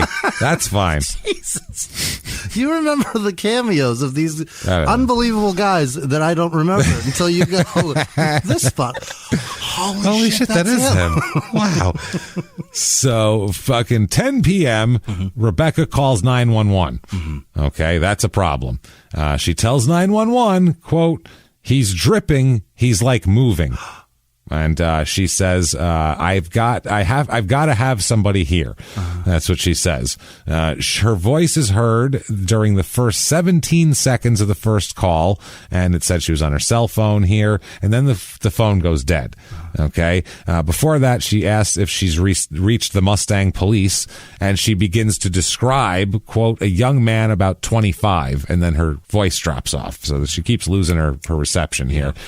So she calls back from a landline, better, and this lasts about 1:20, where she says that a man about 25 or 26 years old wearing a hooded sweatshirt who walked in through the garage door of their home that she left open when she walked Debbie out. She says, quote, he shot my husband in the head. My husband is laying there bleeding on my couch right now, and the shooter turned around to me and said, ma'am, I'm so sorry, but your husband should have hired me. And she says they say that she sounds, upset and increasingly desperate as the call goes on. She says, oh, my God, he's in a little itty-bitty pickup, okay? He's going down the street. And she says it's a dark-colored pickup truck driving west on the street. That's the 911 call. So this is pretty crazy, obviously. That's a wild thing. And that's why you tell people on your property, no. We've contracted Check on the neighbors. Right. No. So the call ends soon after that. She says she has to go, and she says that he's gasping for air, and she wants to try to help him. So a local police officer arrived at the house there, and Rebecca Bryan was in her garage when he arrived. She's in the garage, and she... when the police officer shows up, he is obviously like, where's your husband? What's going on here? Rather than say he's inside in the living room, go try to help him. She brings up a previous burglary that happened there. That's what she starts bringing up immediately. She's like, there was this burglary that happened. Right. The officer said, well, that's we're going to concentrate on the thing that happened today. Right. Your husband being shot. That's a little more important than a years old burglary. We'll investigate it once we get him stable. That's fine. Let's deal with that. She finally let him into the living room where she was like, well, here he is. And he was still breathing and barely alive. So she just left him sitting in there. Later here, crime scene investigators are collecting, residue and shit from the crime scene, doing everything like that. And she laughed at them at the time and said that she thought what they were doing was funny. She said, quote, this was later on. It comes out. This is a police detective that was there. She says, quote, Brian said she watches the TV show CSI and knows about all this stuff. So she thought it was pretty cool what they were doing. It's like, oh, wow, you're doing it just like the TV show. Yeah, that's kind of the ideal. Yeah, They did that based on what we do. We aren't doing this based on the show. I was going to say, we used to have different procedures, but then we saw William Peterson poking around, and we were like, David Caruso might have a point. Maybe we should do it that way instead. That Mark Helgenberger is great at this. She always solves her cases. We're like, 50-50. Every episode, nailing it. She fucking crushes that shit. So we're going to switch to that. Maybe we should just get hotter and dye our hair red. Should we do that? Let's try that. Should we throw away our TV career to have a failed movie career and then go back to TV and do this? Is that what we should do? Maybe? Okay. Poor David Caruso's story. He thought he was such hot shit. I'm going to be a movie star. No, you're not, sir. No, you're not. You're going to go back and be a TV star once again. You are not a movie star. That's hilarious. He really wanted to be a movie star, that guy. So, not happening. Anyway, they take him to the hospital. Keith's taken to the hospital. He's breathing still. He's still alive when they take him to the hospital. Apparently, while he's being carted out on the stretcher, being, cared for, Rebecca starts calling people and telling them that Keith's dead. Wow. He's not even dead. He's alive still. She's like, yep, Keith's dead. Somebody shot him and he died. Right. So, saw it on TV. They're like, ma'am, we'll be we're going to the emergency room of so-and-so. She's like, yeah, he's going to die. No, don't listen to them. He's going to die. He's dead. He's dead. They don't know what they're talking about. So he's taken there. Now the shooting here, he's shot once in the side of the head. One shot. Gabby Giffords can survive it, so can he. That's what I mean. It's possible. So she claimed that the shot was fired by an intruder. She said she saw him walk into the house from the garage, but apparently this shot was in the side of the head. So they're saying that Keith must not have heard this person or seen him coming because Keith never turned his head to look, because otherwise the shot would have been in his face instead of the side of his head. So, this is where it gets really weird here. Okay. On the way to the hospital now, she's going to the hospital and her friends come over because she's calling her friends telling them Keith's dead. So they all fucking rush to the house. Yeah. And so she goes with her friends to the hospital. They drive her, which, she shouldn't be driving herself probably. If she would be, if I don't know, if someone runs in the house and shot your spouse, you might be a little flustered and not want to drive. And then they spoke to you and then walked out. And then walked out, Jesus. But left you living for some reason. That would be a weird feeling. Ugh. While this is going on, they're driving to the hospital. Rebecca isn't even talking about Keith. She's talking about the fact that she was having an affair with some other guy and was showing her friends pictures of his dick. Oh my God. On the way, she's like, check this dude's dick out who I'm fucking. Isn't it? It's a pretty sweet one, right? Wow. I mean, that's what she's doing on the way to the hospital. The friends are like, it's a terrific penis, Rebecca, but we're, yeah. Context here, sweetheart. You know what I'm saying? Later on, I'd love to see a big giant dick. That's great. But right now, I'm driving one. So along with the police investigation, let's do that after we get him stable. Let's try that here. She's like, yeah, we'll see if he's alive. But this dick, gotta show you. So she had an interview also with the police at the hospital a few hours after the shooting. And she said in the interview, quote, we're quite in love. He's like the most amazing husband. Yeah. So she's telling the cops she's just, devastated here. Oh, look at the dick on this guy. But by the way, halfway to his knee. I'm just saying, it's impressive. It's a grower, not a shy. I understand.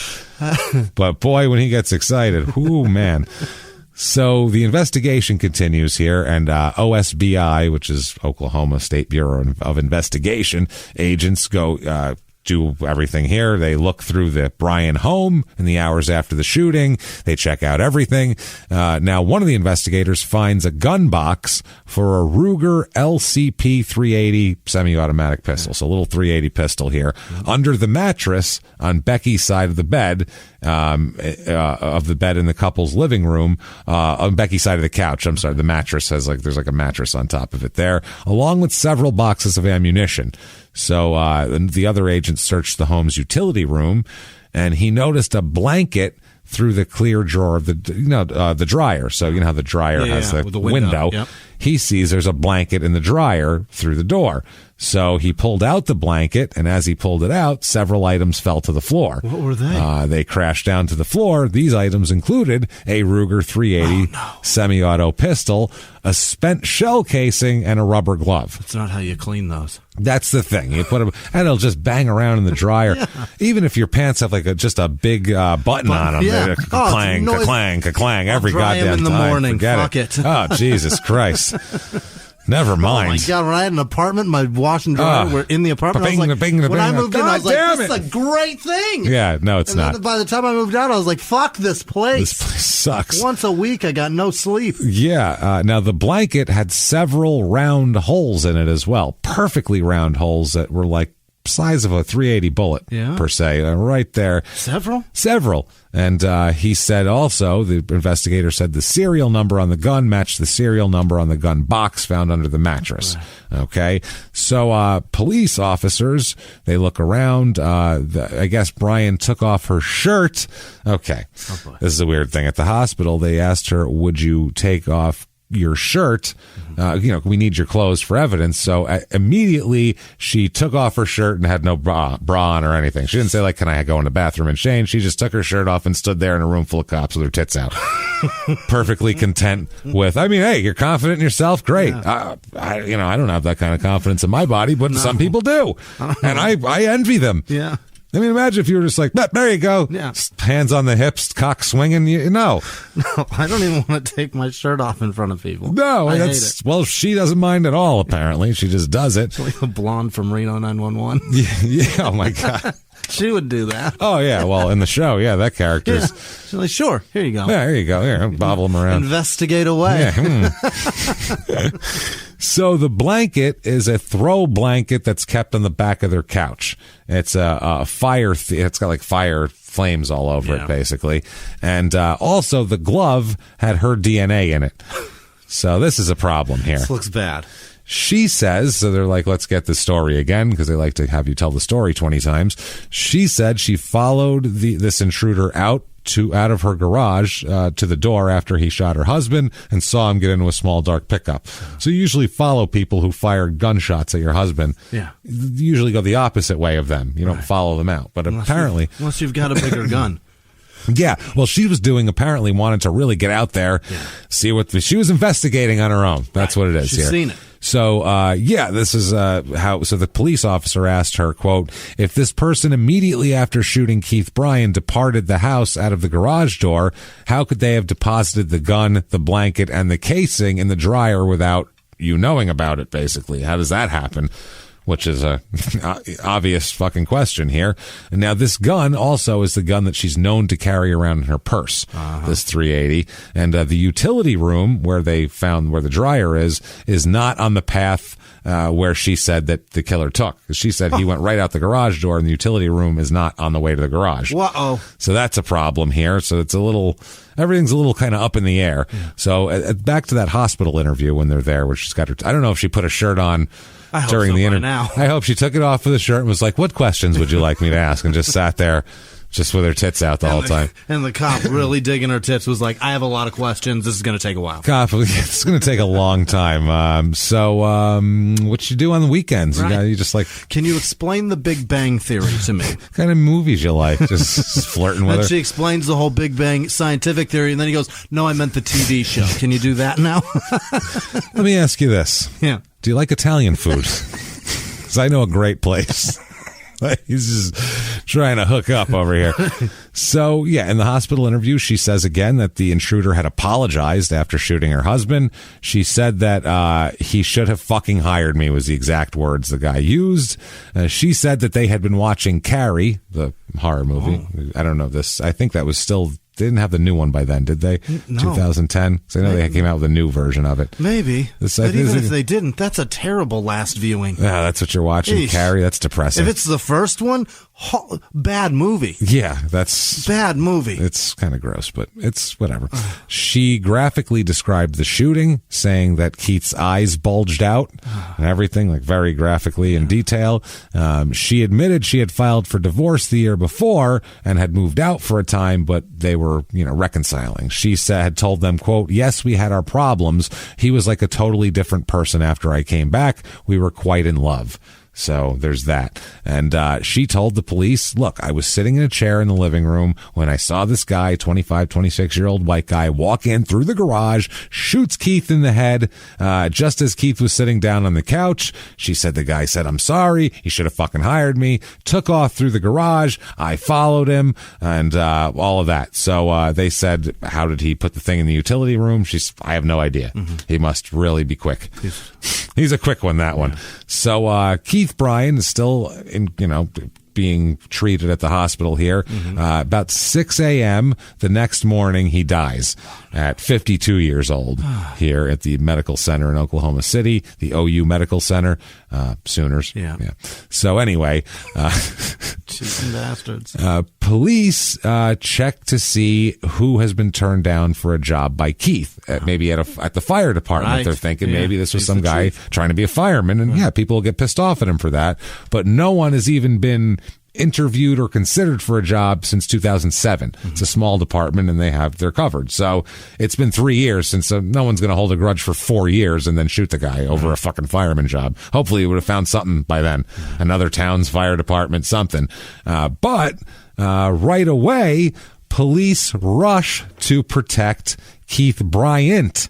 Who's that? The Oklahoma City fire chief. Oh, no. Who is very often confused with our Keith. Oh, no. Because they're from right there, and they're both fire chiefs. Police immediately go to his home, rouse him from fucking bed, tell him that his family needs to be protected. You're all in danger. You're in danger. Literally, they rush him into police protection, and they immediately go to see if maybe there's a disgruntled applicant to the Oklahoma City Fire Department that this guy turned away. Good Lord. A killer would look him up, get the wrong fucking guy, go to his house, it's a fire chief, and shoot this guy in the fucking head. They're like, this could be a complete mistake, right? Which is insane. Right. Think about that. Yeah. So the medical examiner testifies later on. They're talking about that basically the gun was the person was standing within 7 inches of Keith when he was shot. Right there. It's Dr. Eric Pfeiffer. He says that Keith Bryan suffered a severe brain laceration from the bullet, which entered on the left side of his head and exited on the right. He says, quote, I called it close contact. I don't think it was a distant gunshot wound. They also testify later on that microscopic fibers in Bryan's head that could have been from a blanket being held over the gun muzzle, which would also make sense for the multiple bullet holes in this blanket. If you bunched it up and shot it, you would end up with very much like Swiss cheese, just goes right through all of it. Like a first grader making a snowflake out of loose leaf paper. You know what I mean? Same shit. So, that's what ends up happening there. Now, the reaction to this whole thing is fucking crazy, obviously. One resident that said to the newspaper, this is a Nichols Hills area resident, said, quote, I am surprised. It usually ends up being the wife, though. It's like, well, Jesus Christ. They have a big memorial on the news for the chief, and the chief was killed in his house and all this type of shit. Other residents were saying things didn't add up. Everyone out there is like, well, I think it's the wife. I heard her story. story, literally on the news. They were just pulling us over strangers, and the strangers were like, I think the wife did it. Just fucking polluting the jury pool like a bastard. It's usually the wife is all I'm saying now, damn it. Jesus Christ. Now, but other people were just sad. They said they were just sad for the family, and it's a real tragedy and all this type of thing. So they, had the American flag at half staff, and they had the fire department all did a big memorial for him. It was pretty fucking wild. One of the neighbors said, quote, I just cried when I heard it. It's not the Bryans I knew. I said, oh no, this can't be our Keith. Okay. So they know him. Poor Keith. Yeah, everybody knows him. Somebody just said, I cried when I heard it. And you don't have any connection to them? He just looked like a nice man.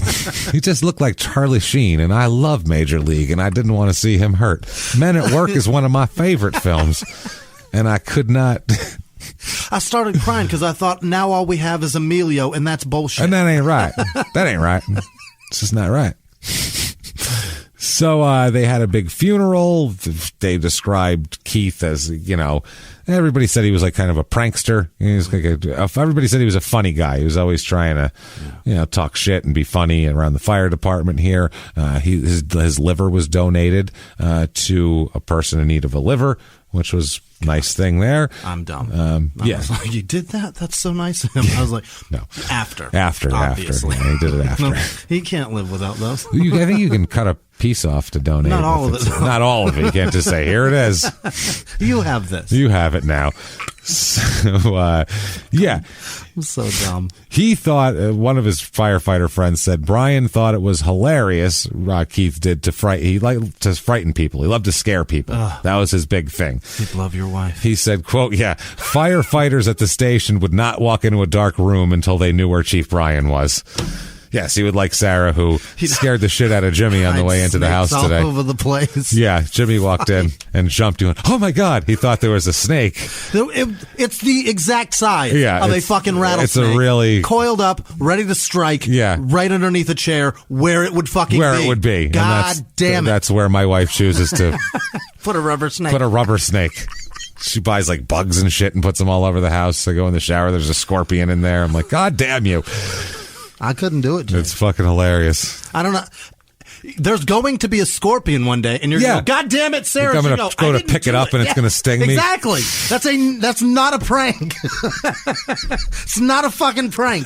That's terrible. I'm going to move into a hotel after that. You're going to get struck by a snake, and the shit's going to be over. It's not going to be funny Sarah anymore. likes rubber fucking snakes. That's how it's going to end for me, people. She doesn't have to shoot me in the side of the head or wait till someone shoots me in the side of the head. The murder seed. Yeah, she's already planted it right now. I'll be murdered by a snake. She's tempering me to having snakes. And one day she's going to bring in a real snake. Right. And I'm going to be like, oh, yeah, right. And go to pick it up. And I'll be killed. It'd be a different story if it wasn't shit we have here. That's the thing, yeah. Yeah, if it was like a cobra or something, I'd be like, well, that's silly. Life-size orangutan. Yeah. As you open a door, and you're like, oh, my God. Those don't live in the desert. They don't live here. Obviously, I'm fine. He wandered in from outside. Right. But a fucking snake under the chair, that's real. It looks real. Yeah, it looks real. It looks scary.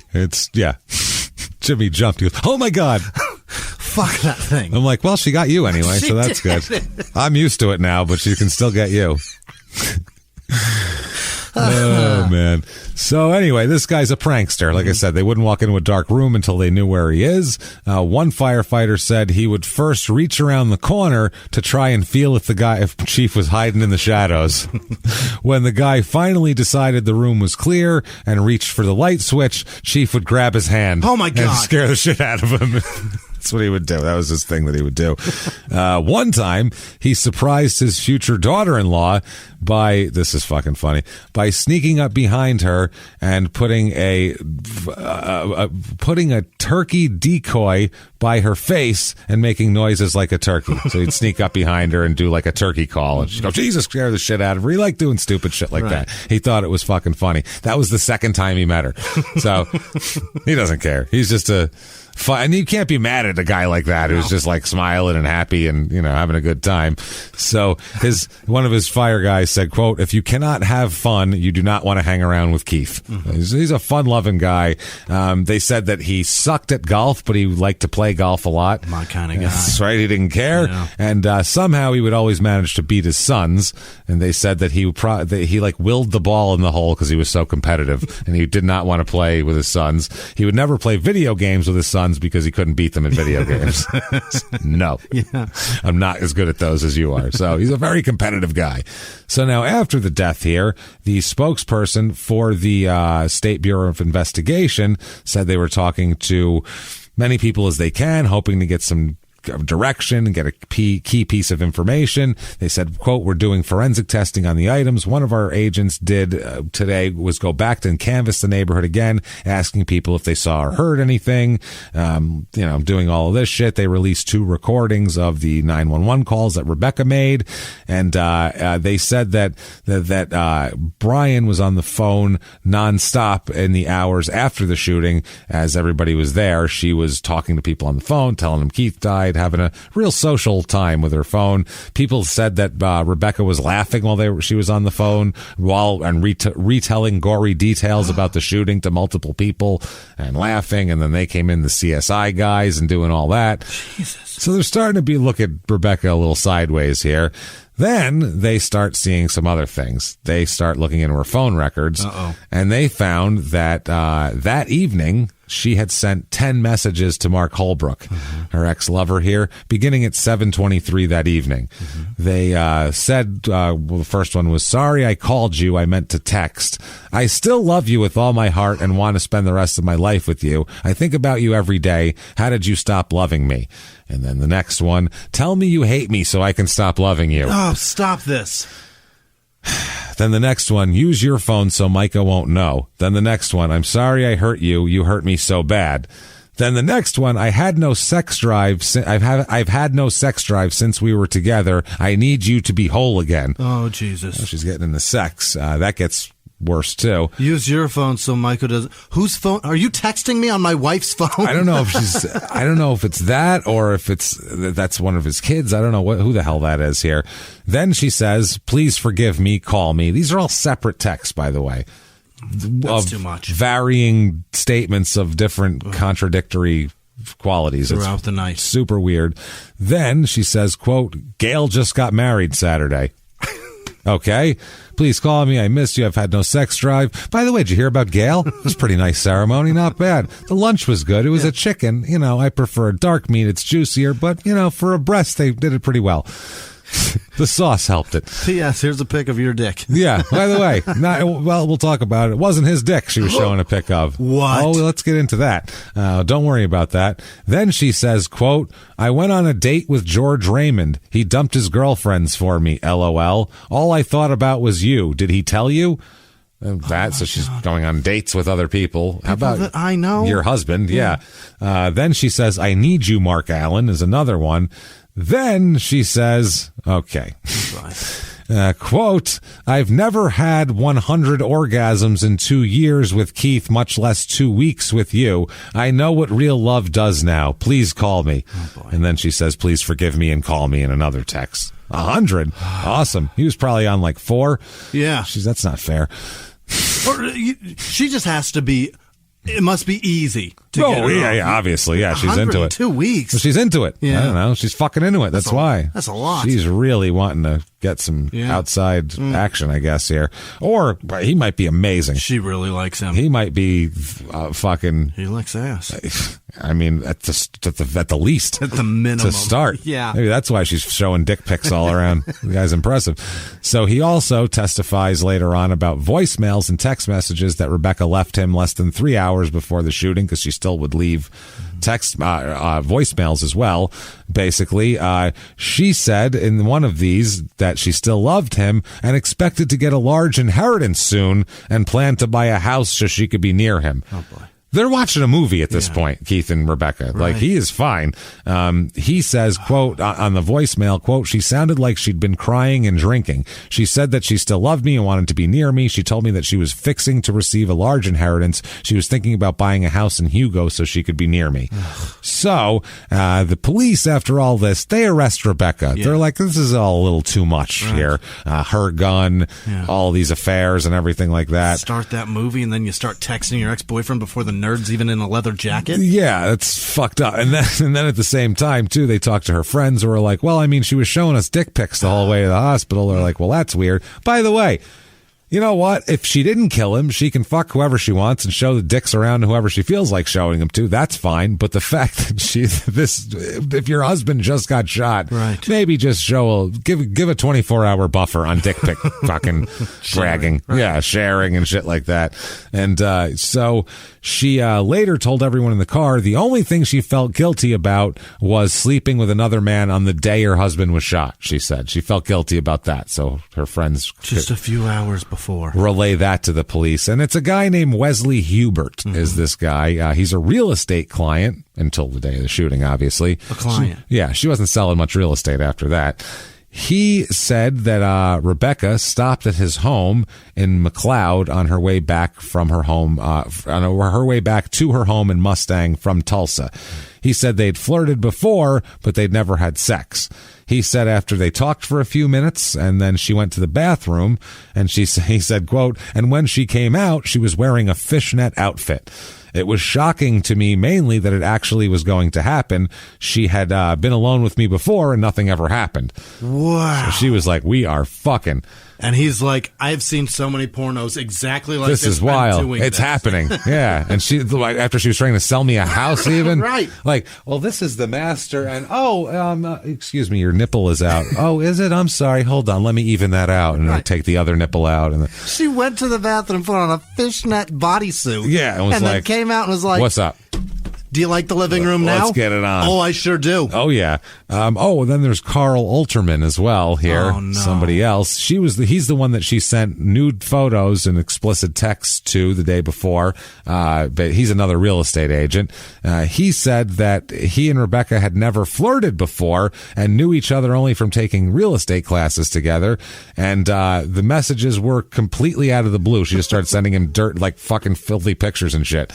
Never seen her. Never flirted with her. So I knew shit. Here's a picture of you with a carrot inside you. That's nice. That's crazy. Making a stew. Gross. God damn it. Making a stew. I have my own bouillon. Marinating a carrot. That's right. I could see that. Yeah, I could see that too. He's like, home cooking. I like it. So they asked him with these out of the blue, and he said, yes, sir, very much so. He said that she wanted him to come to Tulsa and have drinks with her. He said that the messages got extremely explicit about what she wanted to do afterwards. At one point, she wrote... I can't wait. People, when they don't realize their texts are going to get read later, it's like, you know what I'm saying? Because the text, you just fire it off. But out of context, with two guys sitting around reading them off a computer screen and laughing at them, it gets much funnier. Yeah. At one point, she wrote to him that she, quote, wanted to ride that tall cowboy. So... That's the best she's got? She's not shy, is what I'm getting at here. She's not shy. She's a big and rich fan, apparently. Save that horse, cowboy. Wow, that is fucking crazy. Unbelievable. That's fucking wild. So the theory of this, so she's got guys and this was all the day of. She was trying to fuck like crazy just the day hours of. Ago. Yeah, it was like she had I don't know what it was. She had went through a frenzy that day of cock kneading. Listen, man, when people realize their own mortality, they fucking react wildly. I guess maybe that's what's happening here. Yeah. Her husband's about to retire. She's got no career. She feels like there's nothing that but she's doing real estate work at this point. But she's she probably got clients still feels like that she's useless, so she's got to get out there and feel good about herself. I mean, yeah, but Jesus Christ, if there was some guy out there who's 50 years old, not feeling great about himself and running around showing his dick to people and fucking sending explicit explicit text to people who've never had that relationship before. We'd be like, this is fucking pathetic. Yeah, and you lose your career for that. And this is fucking pathetic. Either way, it's pathetic. If these were guys that wanted to fuck her, it would be different. Yeah. They're adults. Everyone can fuck whoever they want. But when it's just uninvited people that you barely know and you're like, here's my pussy, that's a weird thing. It's strange. It really is. It's odd to show someone your fucking stew right off the bat before they've even asked for it. But I mean, you don't know if anybody wants it unless you send it. That's you know the what thing. I mean? So put it out there. Sometimes it's harder to ask permission than it is to ask for forgiveness. Not with sex, though. That's a good point. Sex, That's the thing that you're always told. Easier to ask forgiveness than permission. Yes, except with sex. That goes for everything in the world except sex. But it's everything but sex. You should exclusively acquire permission.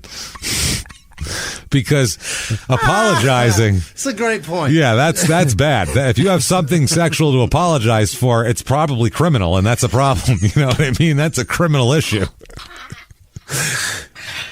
Unless it was like, I have bad aim, sorry about your eye. Right. That's a different issue. But otherwise, it's a criminal issue.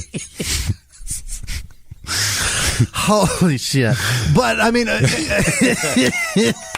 but when it comes to, you're not fucking at that point. She's just sending her pussy to people. Sometimes it's easier to just be like, sorry, meant that for somebody else. You got to wait on the reaction and dip your toe in the water. Unless you're a dude and then you send off the dick pic and they go, what the fuck? You can't say, sorry, meant that for someone else. Yeah, that's never going to go over You're well. Still a piece of shit. See, men are never offended by naked. That's the thing. We're like, I'm not going to have sex with this woman or whatever, but it's goodly of you to show it to me. Thank you. Like, we don't, it's nice. Right neighborly. Right, it's right neighborly. That's what I mean. It's a nice thing to do. Whereas a guy, it's aggressive. It's way different. Yeah. So there's a theory of this crime. The state investigator says the theory is that Keith kept his head forward because whoever shot him was someone that he trusted. You bet. And that he didn't expect it from. And they said that the gun was hidden under the blanket they used to keep warm. So she had a gun under the blanket and shot him while he was sitting there watching a movie. Yeah, that's the chicken shit. The theory here. Yeah, absolutely. They did more investigation. They said that the Nicholas Hills Fire Department had not hired or interviewed anyone since 2007.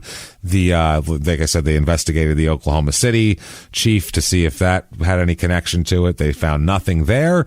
Basically, the time that chief was in Washington, D.C. for a conference. Oh. So, he got a call in D.C. that the police were headed to his house to protect his family. He must have shit his pants, for Christ's sake.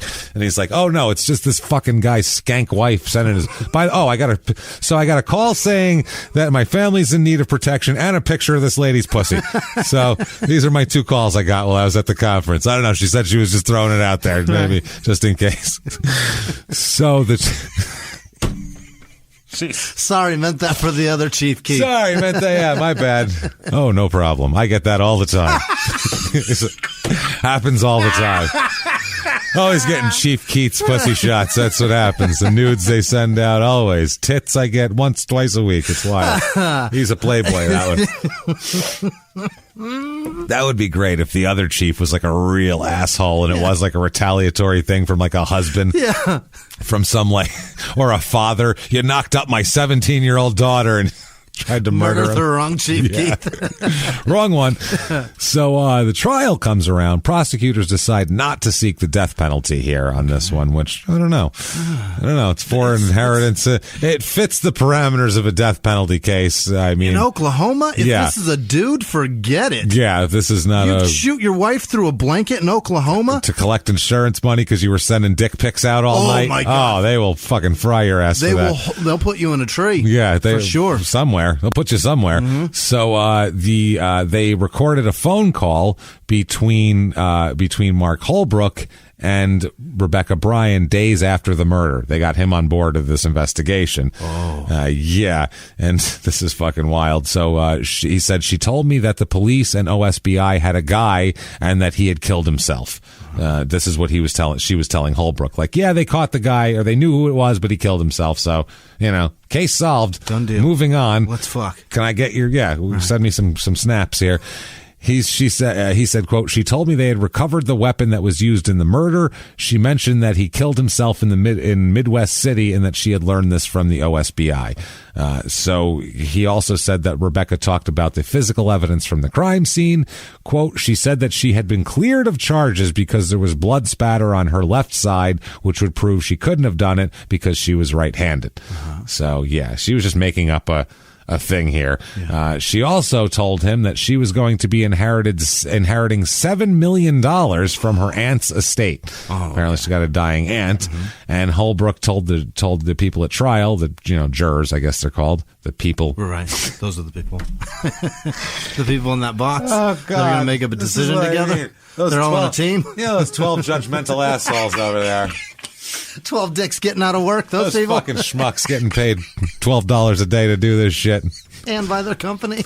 Should you have 12 or just have 6? It's an inside joke. They gotta be extra furious. It's an inside joke. It's from an old Cheers episode. Woody said he was doing a community theater play and he was tired from rehearsal. And they said, why? And he goes, well, we're doing 12 Angry Men. There's only 6 of us, so we have to be like extra furious. Which is fucking hilarious. We were talking about that before the show. I love Woody Harrelson. He's the best. Yeah. So this is, they said that Holbrook said that Becky carried a firearm in her purse. They asked him does he know what it was, and he said small automatic .380 caliber handgun. I think a Ruger. So he's good. He's not bad. Damn observant. He's picking him out. Yeah, he knows the brand. Is she waving it around? It's in her purse. I was looking for gum, and I noticed it. Very impressive. She wanted me to see how big my dick was next to an object. Oh, because the .380 is something that she knows how it fits in her hand, if you know what I mean. She wanted to see from there. So an EMS worker testifies as well, paramedic James McClung. He tells the jurors that Rebecca seemed more excited about first responders touching the evidence than whether her husband was alive. She was like, oh, cool. Quote, Becky never asked us about her husband's condition. She didn't ask us if she could ride in the ambulance to the hospital either, which are both pretty standard. Yeah. Is he okay? Right. Can I ride with him? You're not going anywhere without me. Yeah, that's nope. So during cross-examination, McClung said that the policy prohibits family members from riding in the ambulance with patients, but he also says that people usually ask anyway. And he also testified that Rebecca told him that this intruder apologized to her after he shot her husband here. He said, quote, I'm sorry, your husband should have fucking hired me, blah, blah, blah. He also said that Keith was still alive when he got to the crime scene, the paramedic. Quote, he was gasping for air, but I could tell that the gunshot wound was fatal. It's one of those they can tell if you're you can tell if it's going to fucking just a matter of time or what. He says that this is Michael Ward, another EMT who worked on Keith. He says, as soon as we walked in the door, I noticed the patient was sitting on the couch. I recognized a couple of the fire guys there. Jim McClung and I drove to the residence. Police met us at the door. McClung stayed back and called for Metaflight. Metaflight, the helicopter. Sure. Ward, he gave first aid. He said, quote, I heard the female say she was sitting on the couch when the patient was shot. And, he said he didn't know her at the time, this paramedic. And they said, how was her demeanor? And he said she was very calm, very collected. He also says he heard Becky say that she came out of the room and heard the shooter was standing there and saw the shooter standing there. So that's how that works. Pamela Woodward testifies, a friend of hers. She testifies that on a day here, Becky called her former lover her soulmate and talked about faking a pregnancy so she could get him back. So that she told her friend, she's not even embarrassed to tell her friends, like, I'm going to fake a pregnancy to get her back. I would think that would be a thing. First of all, that's one of those things that obviously you shouldn't do. And it's like one of those like old tropes, like guys' dads will tell them, like, watch out, they'll fake a pregnancy to get you to marry him and shit. Like in the 40s, somebody would tell them that. Right. But like, this is like, I never thought a woman would like, or anybody would plan this with their friend. Like, I'm going to do this. And their friend's like, I think it's a good idea. It's a good play. I support you, girl. I'm not going to lie. That's a good play. You do it, you dirty slut. You should do it, you skanky whore. That's what they do. You filthy skank slut. Perfect. All right, hooker, bye. The fuck? Why do they do that? I don't know. I really don't fucking know. It's hilarious. It's wild. It's like black guys calling each other the N-word, right. I guess. They're just, okay, I don't know. But they get to do it and we don't, so same thing. It's the same. That's what I mean. I think it's in an insular group. You can call whatever. I can walk into a bunch of Italian guys and be like, what's up, you fat guinea wop fuck? And if you did it, somebody would punch you in the throat, probably. What's up, you dago fuck, would you say? Yeah, I can do that all I want. It's the same thing. Any insular group, you can say shit to them. It's fine if you're in that group. So apparently, if you're one of half the population, you could talk about faking a pregnancy with your friend and it's fine. So she said, Woodard, I'm sorry. She said that it was very difficult. It was very sad to relive everything. It was very surreal talking about her testimony. And it's fucking wild, man.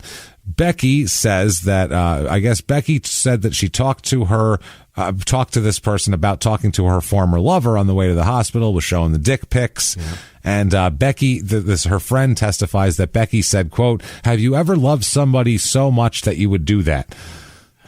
I guess kill your husband. So, she didn't explain what she meant by that, but whatever. During cross-examination here, the medical examiner could not definitively say the fibers were from the blanket, the ones in Keith's brain, but, it's a pretty good bet. He says that that Brian could have collected the fibers if his head made contact with the blanket as well. So there's other possibilities.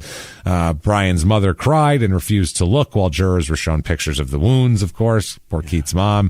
Jurors listened to a recording of an interview between agents and Rebecca hours after the shooting, where she said her and her husband were very much in love and all that sort of thing, and the marriage had been wonderful. They presented that after they presented all the evidence of her trying to fuck everybody she's ever met, basically. They said, the one guy, the prosecutor said, has there ever been a greater mischaracterization of a marriage than that? She was absolutely obsessed with Mark Holbrook. She killed Keith Bryan because she was in love with another man. I would say many. Men, sir. Just she wanted other men. She was in love with cock. Yeah, she just like, great. And that's fine. But it shouldn't lead to murder. Don't put you a can't man kill through for hell. cock. No. Yeah. If she wanted to get a divorce and do all this shit and start over it's and fine. They both move into one-bedroom apartments and do all it, great. Yeah. Get as much cock as you want. Oh. But you can't kill your husband for cock. That's the thing.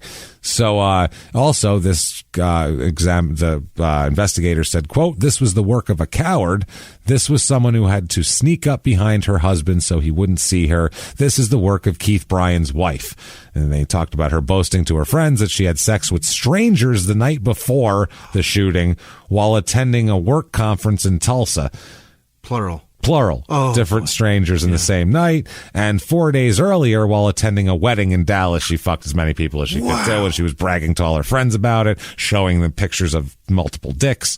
She's a female cocksman. She is a cocksman, yeah. Good Lord. Another guy testified that she stopped at his house, that's the one we talked about in McLeod, on the way home from Tulsa, where she had been fucking multiple strangers, and they had sex hours before that. This was on the way home to when then she shot Keith later on that night. Wow. This was all during that day. She was crazed. So the day before the shooting, she went to Tulsa for the work conference. While there, she met a guy named Will White-Starber, who's a real estate agent there. He testifies that he talked to Becky Bryan for no more than a few minutes that day. The next morning, he got several text messages from her inviting him to her hotel room. Pictures were attached to the messages and admitted into evidence, showed her naked. Barely knows the guy. What do you say? He said that he was freaked out and texted Bryan back saying the photos were inappropriate and that he was at the conference with his fiancée. Okay, that's why. Yeah. Because if he's a single man, he's like, still got it. Sure, yeah, still working. But this is like, I'm getting a text. Who's that from? Hey, whose pussy is that? You motherfucker. It's like, I don't even know this chick. I swear to God. Look, I'm going to text her back. I'm going to say, I don't fucking know you.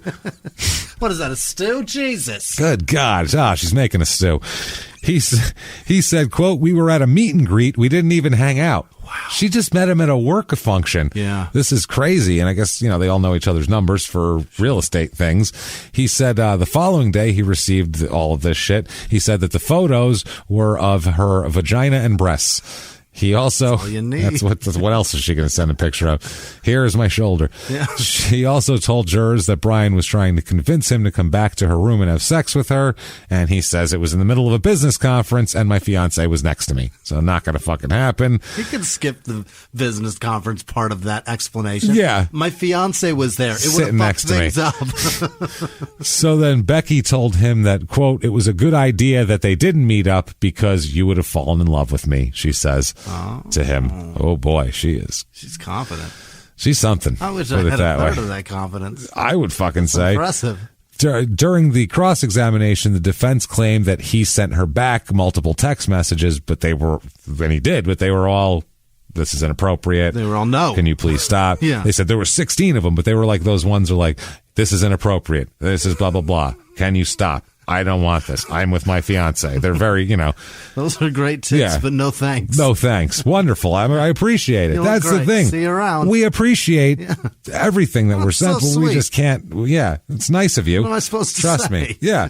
It's like being offered something that you're not, I'm a vegetarian. It's a lovely steak you've prepared, but I can't. It looks great. It looks very, is that cage free? That looks great. It's juicy. You can make a stew out of that. It's juicy. Jesus, James. Sorry. Couldn't help it. All right. Sometimes they're just for us, Jimmy. We deserve it.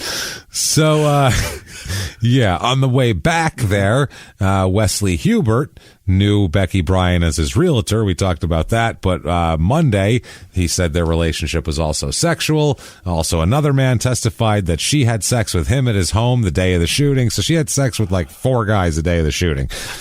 Which is crazy. Crazy shit. So when asked by prosecutors exactly when he slept with Becky, he said, quote, the same day she shot her husband in trial, which didn't go over well. There was an objection there. He then caught himself and said that it was the day Becky's husband was shot. My bad. I mean, you know how that is. The day she was accused of shooting her husband? Can I say that? That's that so. Day. The judge asked the jury to disregard the comment. Sure. Yeah. So a legal analyst out here, this is obvious. Once you hear something like that, it's hard to put out of your mind. It shows that this witness, she was having an intimate relationship with that day, didn't have a problem connecting those dots. And, why wouldn't the jury, basically? Right. So they bring out the evidence and they try to, Becky Bryan's attorney questions the investigators about their handling and their searching for the evidence. They asked why the agents didn't change gloves, suggesting gunshot residue could have been transferred onto evidence by agents who handled them during the search. They also asked why agents didn't check for fingerprints on the dryer where the gun was found and why they didn't photograph the shell casing found in the dryer. He also said that the shell casing should have been photographed and that with the benefit of hindsight, fingerprinting the dryer may have been a good idea. That was the investigator's response to that. The lawyer also brought up a report by a witness that says that he saw a vehicle in the Mustang area, a town with 20,000 people in it, similar to the one that Becky reported, a small pickup. I think someone in this town might drive a small pickup. 20,000 people, somebody's got a Tacoma. So someone does landscaping or some shit. I mean, come on. Right. So, Becky, it's the same one that she said. The only way to exit the Bryans neighborhood is onto State Highway 152, which is the main east-west road through Mustang. So they say it puts someone in a similar vehicle on Highway 152, on Highway 152 minutes after 10 p.m. driving erratically. That's the witness report. Okay. So which sounds pretty good. They asked why the agents didn't view security camera footage from businesses near the area where the vehicle was seen, and they didn't have an answer for that. They said that it's possible that Becky Bryan could have gunshot residue on her hands if she was sitting near where her husband was shot as well. Scientifically, it's possible. They said some could have sprinkled down upon her. Right, but the amount is going to be way less. Yeah. They get Detective Cammie McNeil in there, and she testifies that after the shooting, Becky had her feet propped up, sitting on the back porch smoking, and then laughing when they said that they wanted to test her gunshot residue because she saw it on CSI. She's like, oh, you're going to do that just like on CSI? And was laughing. Let me put my cigarette out. Yeah. Sure. Fuck, man. So her brother also here on the day before he was shot here, Becky Bryan was upset about a family ring that had been passed down to her brother after the death of her aunt. This is the $7 million inheritance. Yeah. So apparently some ring that she wanted, her brother got it instead of her, and she was pissed off about that. So her brother testified that he told Becky she could have the ring, which was valued at $20,000. Wow. Quite the fucking ring. I guess the lady had $7 million. What do you want? That ain't shit. Yeah. Just hours before the shooting, Becky called her ex and told him that she would be getting the inheritance. This was right after she talked to her brother. Right. So throughout this whole thing, witnesses testified about crazy shit that Becky did the night of the shooting. Reddick, her brother, said that in court that his sister has been making shocking comments since she was a teenager. He's saying she's like us, basically. She's like me with my great-grandmother when I made the comment at her funeral. That's what he's saying. Like, she has wild. a dark sense of humor to cope with shit. Okay. But after, I have a dark sense of humor, but if my wife had just been shot minutes beforehand in my living room, I wouldn't be like, cool, it's like CSI. Like, no, I'd be catatonic at that point. It'd take me a while to come around. Yeah. But the brother said it was her way of handling whatever was going on. It was a changing of a tone. Sure, not there though. No. Like I said, at my great-grandmother's funeral, that's a different story. Right. It was already done. This was a different thing. And the meth head didn't turn to you and say, she didn't have what I wanted, so I'm leaving. Yeah. That's why she's dead. Sorry. That's what Jimmy. I mean. Yeah, take that, fucker. Yeah. Have that. This is weird. What's the deal with her brher? That's the thing. That's an awfully forgiving some bitch. Yeah, he's like, well, she's it is what it is. She's a weird bitch. Her sister also testified, saying that she called her, told her about the shooting, and her sister says that she was sobbing on the phone to her about it.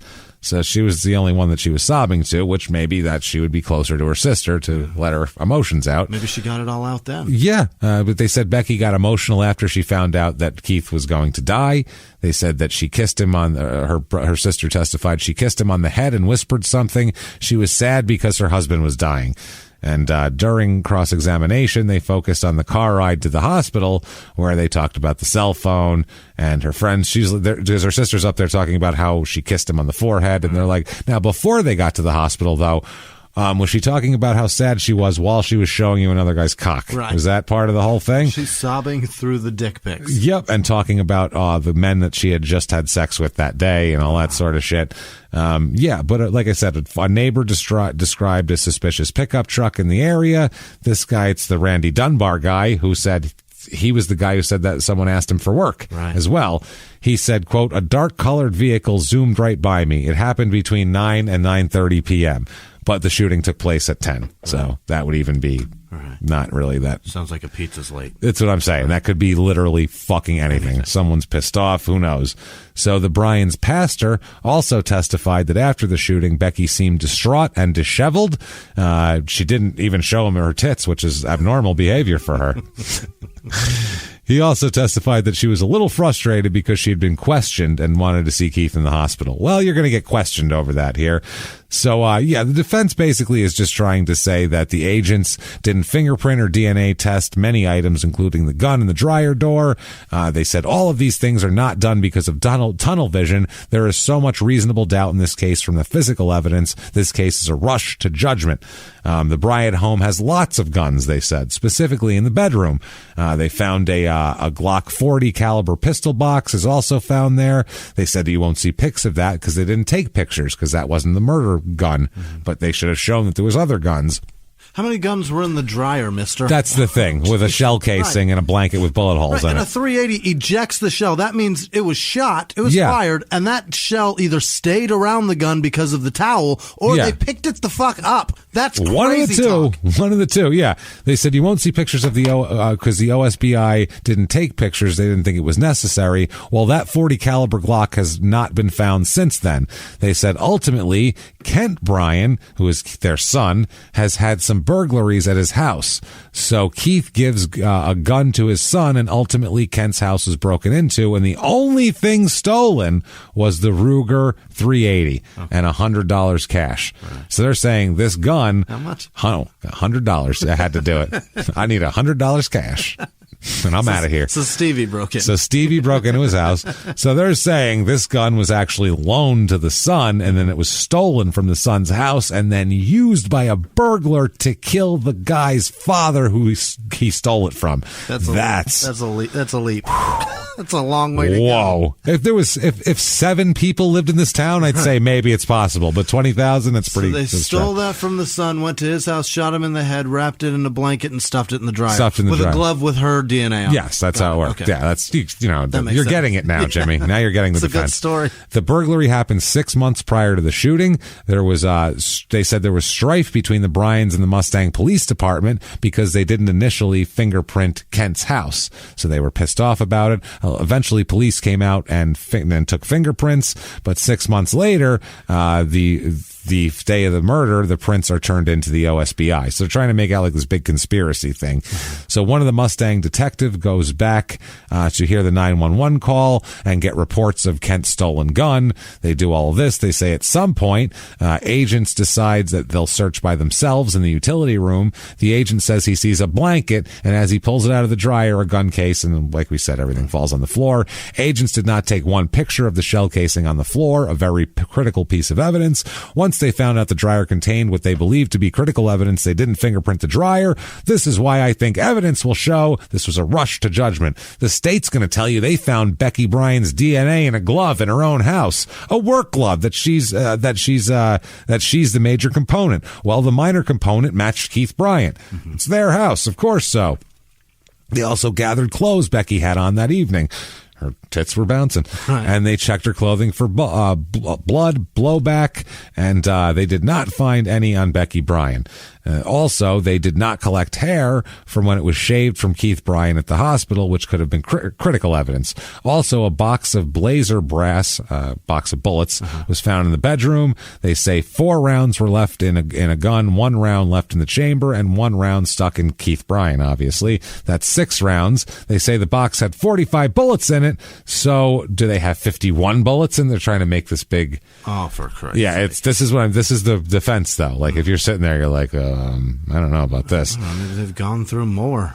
They said also, you will hear that on September 22nd, following a breaking news report, an ex-Clinton and Mustang officer hears there's a possible small blue or black pickup that was involved in a shooting in Mustang a little after 10 p.m.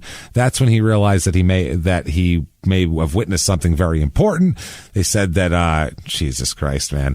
They said that this person told 2 OSBI agents he left his sister's house 2/3 of a mile from Czech Hall, texted his girlfriend before leaving. It was around 10:05 and he heads home. He says that he gets close to Czech Hall. He notices a vehicle coming up quick on him. The vehicle almost strikes a silver sedan. All this caught his eye. He said this small blue or black Ford Ranger is crowding a car trying to get through the intersection. He says, I kind of wanted to look over and see. So he looks over and he's able to see the driver, a white male, medium build with a long sleeve sweatshirt, pulling a hat or hoodie up over his head. So they also said that the bullet used to shoot Keith was matched to the gun. They do all this shit, but their theory is that it could have been fired from an identical gun stolen from the home of the couple's son months earlier. Yeah, that's what it is here. Jesus Christ, man. Her son is there in the court. She waves at him and all that sort of thing. That explains why she was so willing to have her fucking hand tested for gunshot residue. Yeah. Because she was wearing a glove. Yeah, that's what I mean. She's like, yeah, test me. That sounds awesome. Yeah, that's great. She doesn't care. She knows what she's fucking doing here. She's watching CSI. That's the problem. Her kids are firefighters, too, it looks like here. So the case goes to jury here, goes to the verdict about 1 p.m. after both sides made their closing arguments and everything like that. It took the jurors about 4 hours to come back with a verdict, which is pretty short here. And they find her guilty of murder here, and not too big of a shock there. The jury foreman said that it was actually a difficult verdict to deliver. They said that during 5 hours of deliberation, they discussed what they called the shocking testimony. It was 8 women and 4 men. They reviewed physical evidence, and they said that it was pretty obvious to them that what happened here. Did they get to see her naked pictures? Oh, of course. Yeah, they have to see all that shit. And the dick pics. What about that poor guy? All those It's like, God damn it. I didn't want this to be part of a murder trial. I said it to you. They're judging. They're like, well, his dick and this guy's dick.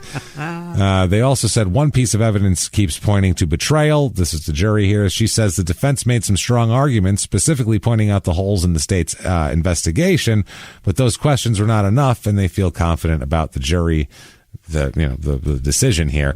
Now, for sentencing, there is an impact statement here. Basically, in it, one of the sons, Trent, he wrote that about obviously losing his father, and also writes about his embarrassments over the revelation of all of his mother's doings. Right. Basically, he says, quote, "I have a hard time facing it most days. I'm hopeful with time my dad will only be remembered for the man he was and not for the details behind his death." He said, "I've struggled with knowing what the right thing to do is, and I've been pulled in many directions. I've wanted to protect my mom from the hurt and suffering, but at the same time, I wanted justice for my dad and knew he deserved that." He said, "My 5-year-old son, Jackson, frequently asks questions, and I don't know how to respond or what to say to him." Why is Nana texting me? Is this what tits are supposed to look like? Dad, why'd Nana send this? She making a stew? Oh, no, Nana's eating at Arby's tonight. That's what she sent me. It's a picture. No. I don't want him to forget his pappy, but at the same time, I want to avoid the question of where his grandma is and why she's there. Fair enough here. The judge said, quote, "The tragedy won't end for the family. I wish I could fix that, but I can't. What he can do, though, is say, you, ma'am, may fuck off, life without parole." Wow. For he got her. Oh, yeah, got her good there. Life without parole for her. Worse, obviously, you could get besides death penalty. And, she still claims that she's innocent of the shooting. Oh, come on. She's totally innocent. Get she's out of here. Really disappointed. She said that it was an intruder that fired the shots, and that's still her position. She's an innocent woman. This is ridiculous, goddammit. So, attorneys for her, they filed an appeal. They said that the trial court erred in allowing the state to introduce evidence of other crimes and bad acts. The state should not have admitted 2 nude photographs of her, and that her trial counsel was ineffective, and that the accumulation of error deprived her of a fair trial. That's what they're going for. The appeals court said she's fine. Yeah. Fuck off. What she did was bad. She can eat shit. Back and said, "No, nice tits." Yeah, no, that's nice. Not bad, I gotta tell you. So she is in prison now. And looking at this here, her maiden name is Reddick. I forgot about that. Oh. So, she's in prison, murder in the first degree. Current facility, the Mabel Bassett Correctional Center in McLeod here. And the weird thing is, and this is fucking wild here, after she's in jail for less than a year, Jesus Christ.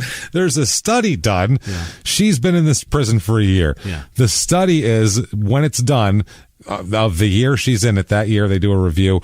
That prison has the #1 rape rate in the entire United States. #1 prisoner on prisoner rape in the United States is this fucking prison. She can't get enough. You cannot tell me that has nothing to do with this woman. I'm sorry. She is going around fucking making everybody stew. She's fucking everybody. Still up to her old tricks. Up to her old tricks and everything there. Yeah, the Bureau said, holy shit, it's fucking crazy. The purpose of the... I can't even fucking...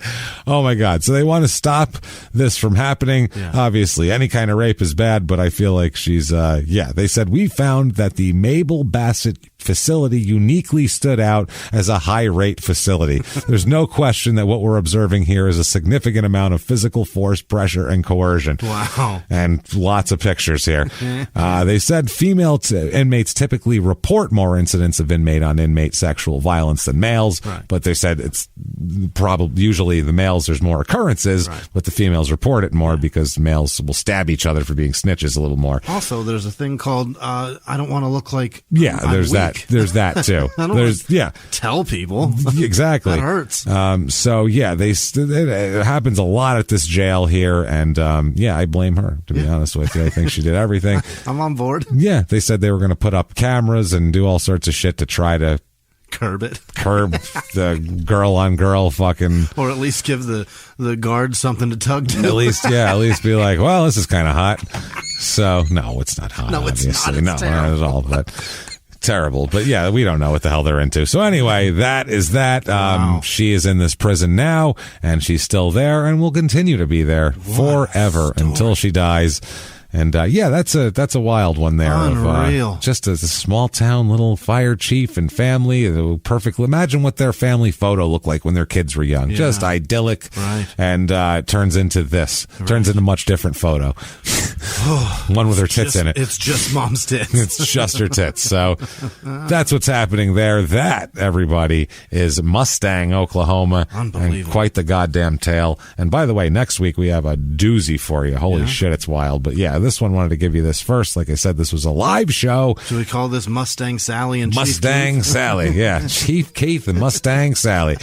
So, Jesus Christ, man. Wow, man. It's a crazy story. I can't believe that's real. That's what I mean. That doesn't sound real. That sounds like a terrible movie. Mm-hmm. That sounds like a bad Lifetime movie, like the perils of wanting too much cock, I guess. I don't know how the hell they would frame it. It's sure dangerous. Everything in there is just things you don't want to do. Yeah. From everything that the neighbor did.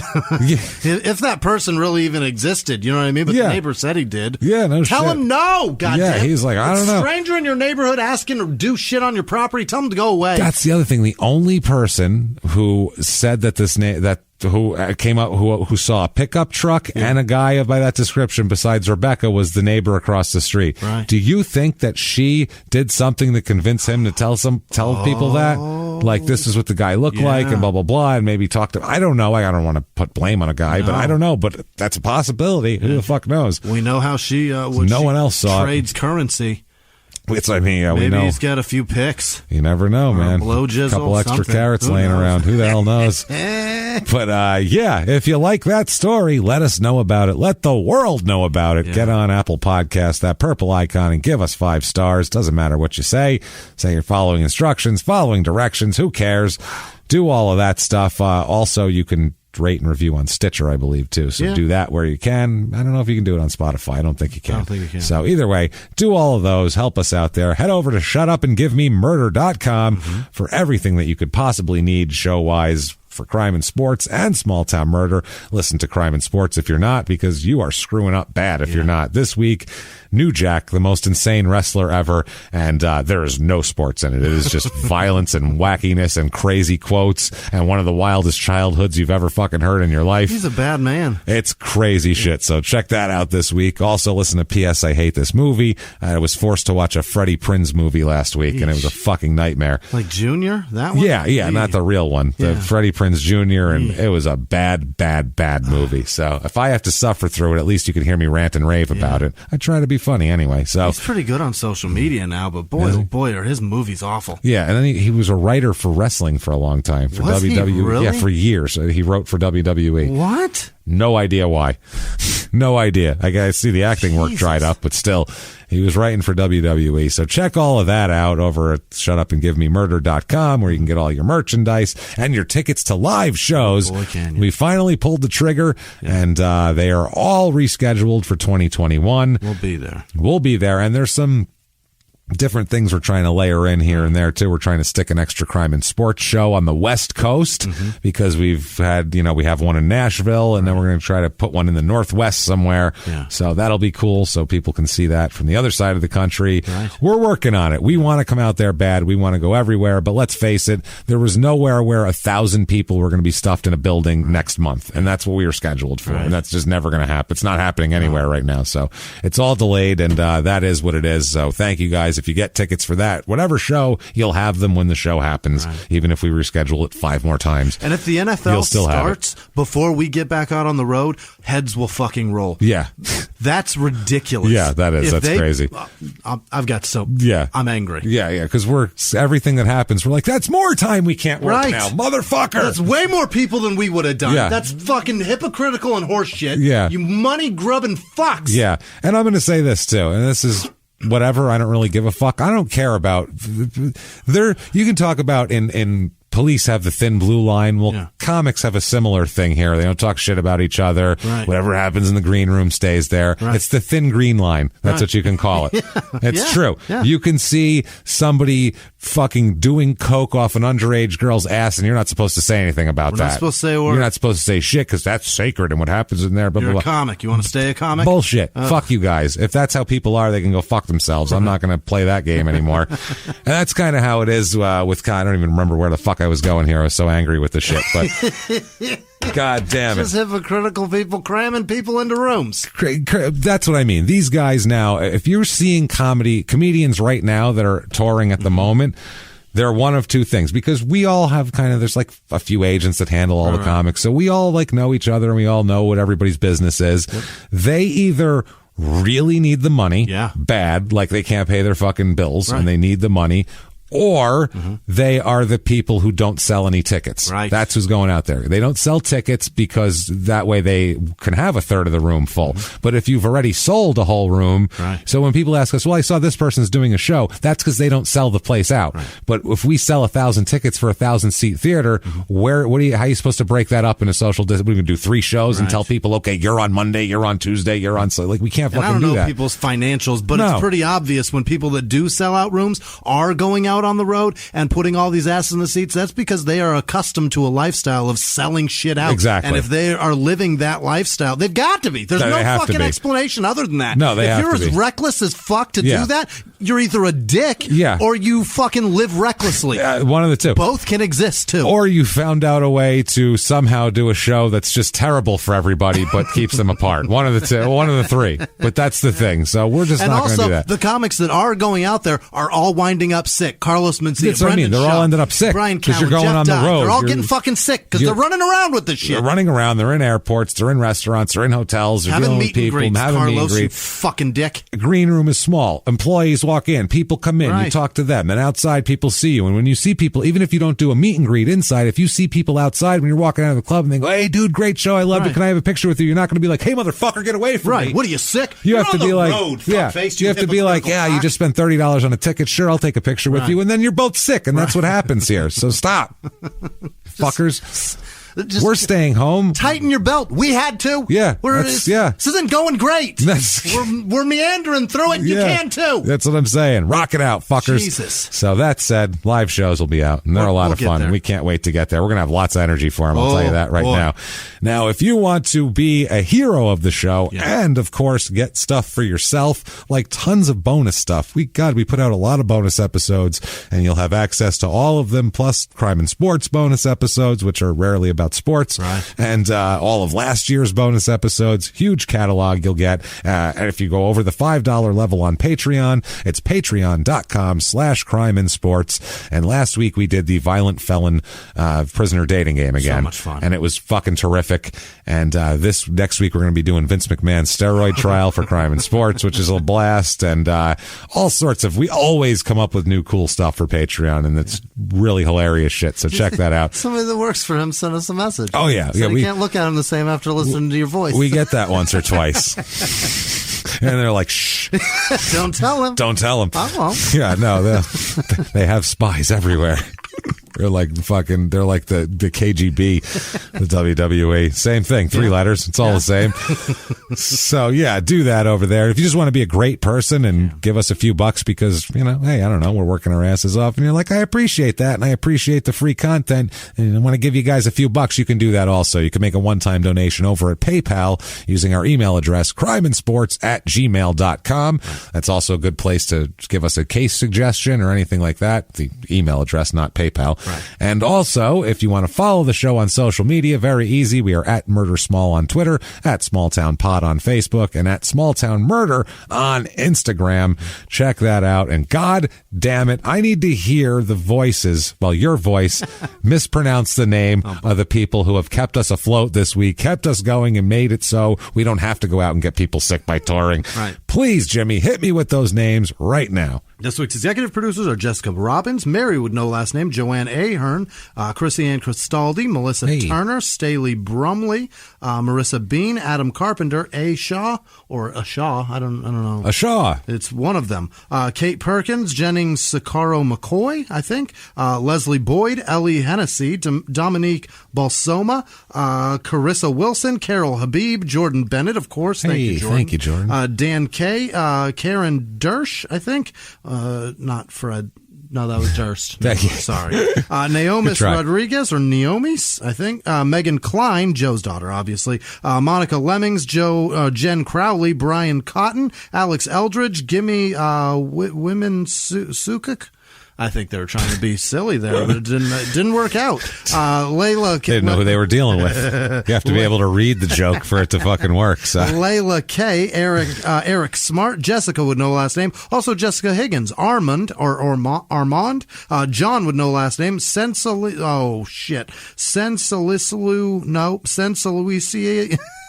Antini? Probably not. I'm sorry. Jacqueline Hall, thank you so much. Aspen Cloud and Cody Leversey. Thank you guys for everything you do. Other producers this week are Rob Hemmig, Molly Fletcher, Anthony Malarchik, Vicky Hedges, Marla Halpenny, Happeny, Eric the Brown, Marnie with no last name, Honey Skivalaki, nope, hey. Mitchell Alley, Sam and Wendy Susan Stalker, Lacey with no last name, Victoria Redder, James Lease, hey. Brenda, got that. I think it's Brenda Beckett, obviously. Renita Ruckus, Kaylin Goff, Joey Murphy, John Fwong, Mauricio Arcila, Cheryl Cornwell, William Beechenow,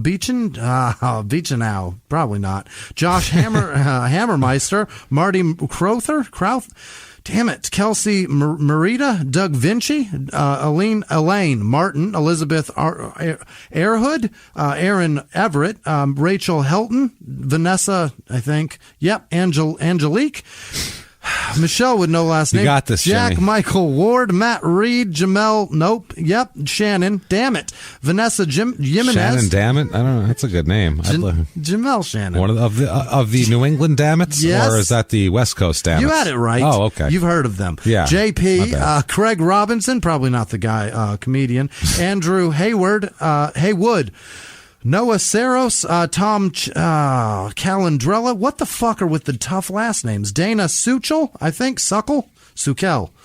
No. Tara Sejas, Kevin Bartlett, Mackenzie Bolin, Kevin B., Bill Tessier, Courtney Hummel, Diane Connery, Sean's wife, obviously. No, clearly. Jonathan Hayslip, Tyler Green, Andrew Higginbottom, Allison Newble, Jesus God, Daniel Cody, Kristen Morgan, Orion Maiden, like iron. God, yeah. That's the joke. Understood. Jessica Hedges, Jacob Hoover, Candy Fagan, Jim Goln, Goliv? Fuck. Ashley with no last name. Amy Waters, Kelly Leach, Luke Keogh, Sarah Waddell, Fernando Gutierrez, Keenan Finn. Oh, FTW. I don't know what it is. Sandra Dengler, Cole Hildebrand. Yep. Ash Anderson, sure. Joni Price, Rochelle Scoggins, General Apeshit. That's easy. Quackles or Quackles. Jessica Daniels, McNuggs, Rohan Bahas. God damn it. I think you got that one. Hang in there, Rohan. You're a great dude. Yeah. Happy birthday, Kyrie's daughters, Lily and Haley, Amanda McPherson, Chelsea Tibbett, Kendon Mockett, Adam Boyajian. Probably not. Here we go. Amina Sally? It's two S's. I don't know. Sure. Troy Johnson, Darlene James, Caitlin Parsons, Derek White, Lisa Partika.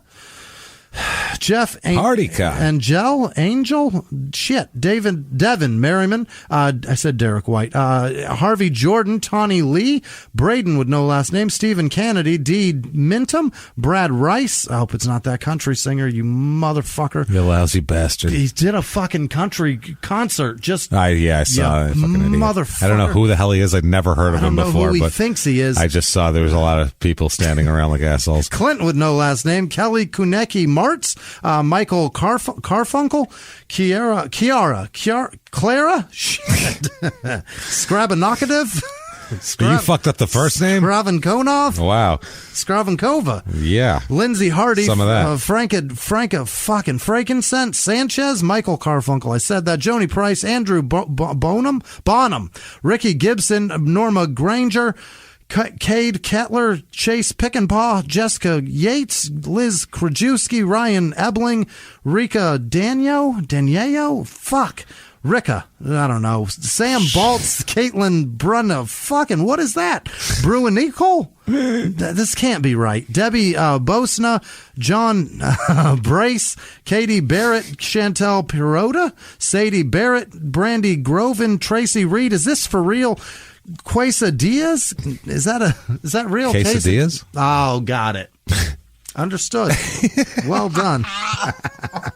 Ted Nutlicker. Somebody fucking told people to fuck with me this week. I swear to Christ. Adner B. Delia. Betts. Why Take fucking? A breath. Why Take give me a fucked name? I can't figure out the real ones. Deep breath. Brooke with no last name. There you Kate go. Barracat, Josh Boosley, Patrizia Galino. Downhill from here, Jimmy.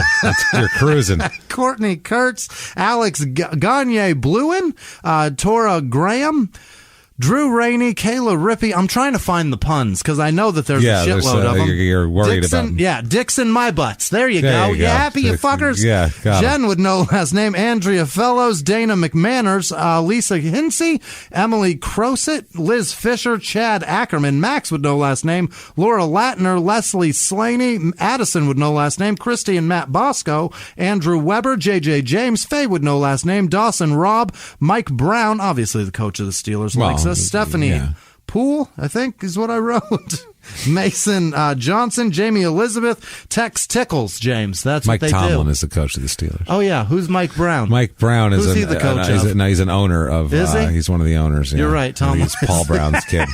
Possibly the Bengals owner, I believe. I mixed up Antonio Brown and Mike Tomlin together. Yeah, that's what I did. That's good. All right. I'm not. Jesus. Mitzi is, oh, God damn it. Mitzi G. That's who she is. Tex Tickles. Do you get it? Like testicles. You understand. Rochelle Farmer or Rachel Farmer, that's what that is. Frank Lucci, Vishnupriya Vijayan. What? That can't. It's probably right. And I'm going to say it's just probably someone's name. Feminarcotic. God damn it. Amy Nidecker and Nicholas Brown. Oh, look here. We got more. Casey Ostrander, Cody Kinnison, Al Matrix Shin. No. Nicola Stenhouse, Matt Britt, Veronica Cullen, Megan Holke, Carrie Henson, Heather Lemonade. No, Lewade. What is Lanade? Leware? I think. How the fuck did you get lemonade out of that? I don't know what I did. Carrie Henson, Megan Holke, Dawn Marias, Melissa. Oh yes, Jenna Yay. Jalinie? Aurelia? You almost called her out. No. Bradley? That's probably a dude. The wheels have come off. Fool of the world, which is me. Sparks are flying. Kamui Dowd?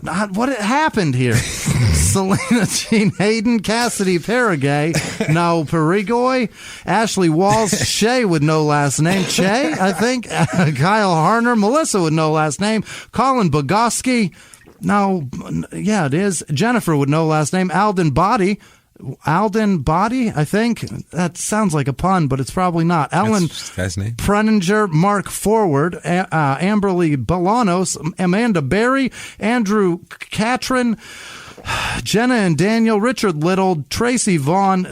That's not right. That's not real either, is it? Dick Little, is it real? Dick Trickle was a real guy. You're right. Matt with no last name. Vaughn Luke, Ben. I'm trying so hard. Jonathan Matson, Maggie Cohen, Tracy Vaughn, Ben Camarotero, Sierra Matato. I don't know. God damn it. Odin with no last name. Cody Drought, Kate Drew, Olivia Larson. They are fucking with me. There's an Arabic word. How am I supposed to read that? Maybe it's a name. Arabic Tribune? That can't be somebody's name. That's not someone's name. No, probably not. I don't know what the word is, though. I can't read it. Is it like, it's letters. Yeah, it's the Arabic letters? Yeah. I'm not. Well, take a calligraphy course and then get back to us. And go, whatever, pronounce that. Figure it out. Donald LeBeau, Belinda with no last name, Cody Beretta, Olivia Larson. I said that. Matt Cahill, Sarah Firestone, Aaron Wolfenbarger, Rebecca Burstein, Carol Brogan, Joyce Lewis, Case Reedus, Matt French, Holly Damarin, Matthew with no last name, Lindsay Trottier, Jose Espinoza, Jen Willis, P with no name or last, Shantae Carney, God damn it, Caitlin with no last name, Dustin Van Dyke, Delinda Andrews Lewinge, Andrew Kirkerick, Michael Holleran, I think, Blaine Fanning, Tawny Webb, Alex Brown, Ben with no last name, Justine Reynolds, Rochelle Ridge, Alice Hills, Vanessa Banyard, damn it, Tom Kusavosky, Gia Mona, Carrie Gilio, Scott Stevens, Augusta Heiberger, Sari Mullen, Penny,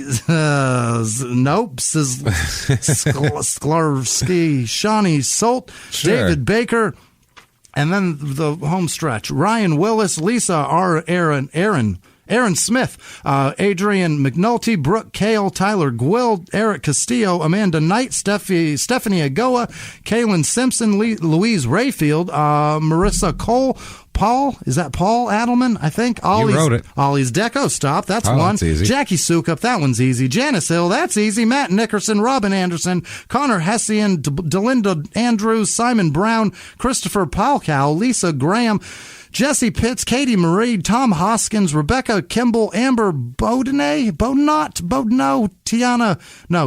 Silvinsky, Jerry or Gary with no last name, Robert Gwynn, nice email. Thank you so much.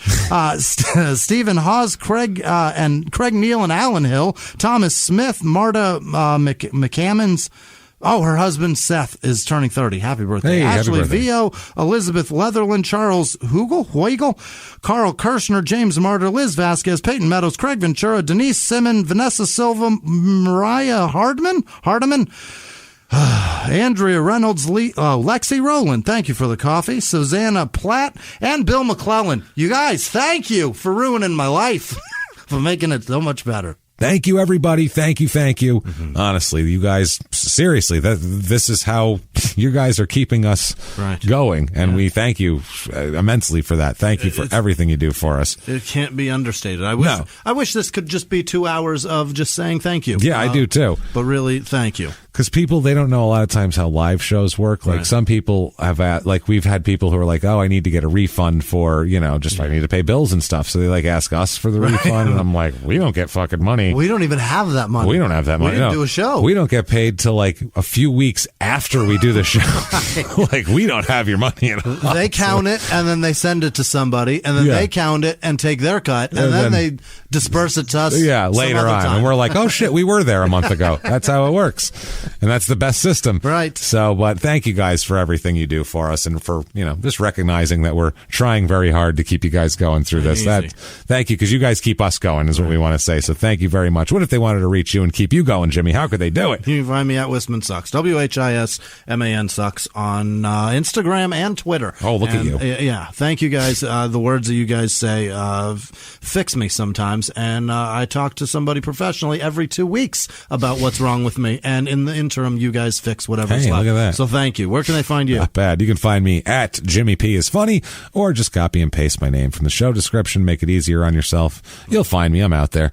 Can't miss me. I'm the tall guy. I'm over there. You'll see me. So That said, thank you so much for hanging with us, for hearing a weird story, and for going in the middle of the country where people don't know. I got a message, by the way, I get this all the time quickly, somebody from England that's like, all I see in America, you see like on TV, and you see it's like LA or it's like Hollywood and New York. I didn't know that what you guys talk about existed. Wow. They're like, to us, it's just what you see in the movies. It's like we think of England as like a quaint little, like Jerry Seinfeld said to John Oliver, just like a quaint little antique shop where the bell rings when you open the door. That's England as a country to us. That's how you guys see it, because I see it as an enormous castle and then just people milling about. Yeah, milling about around in antique shops with little bells ringing. That's what I mean. Exactly. Around the castle. Yeah. That's what it is. They're antiques that the castle threw out. They don't want them anymore, and that's how the rest of the people make a living. Village. Yeah, that's how the rest of the people make a living, selling the palace's garbage to each other.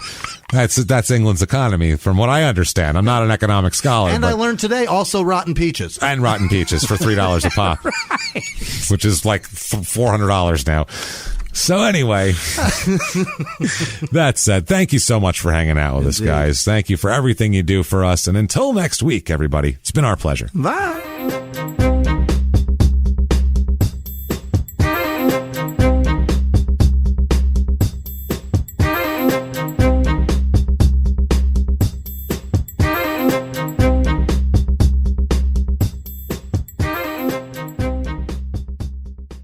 If you like Small Town Murder, you can listen early and ad-free now by joining Wondery Plus in the Wondery app or on Apple Podcasts. Prime members can listen early and ad-free on Amazon Music. Before you go, tell us about yourself by filling out a short survey at Wondery.com/survey.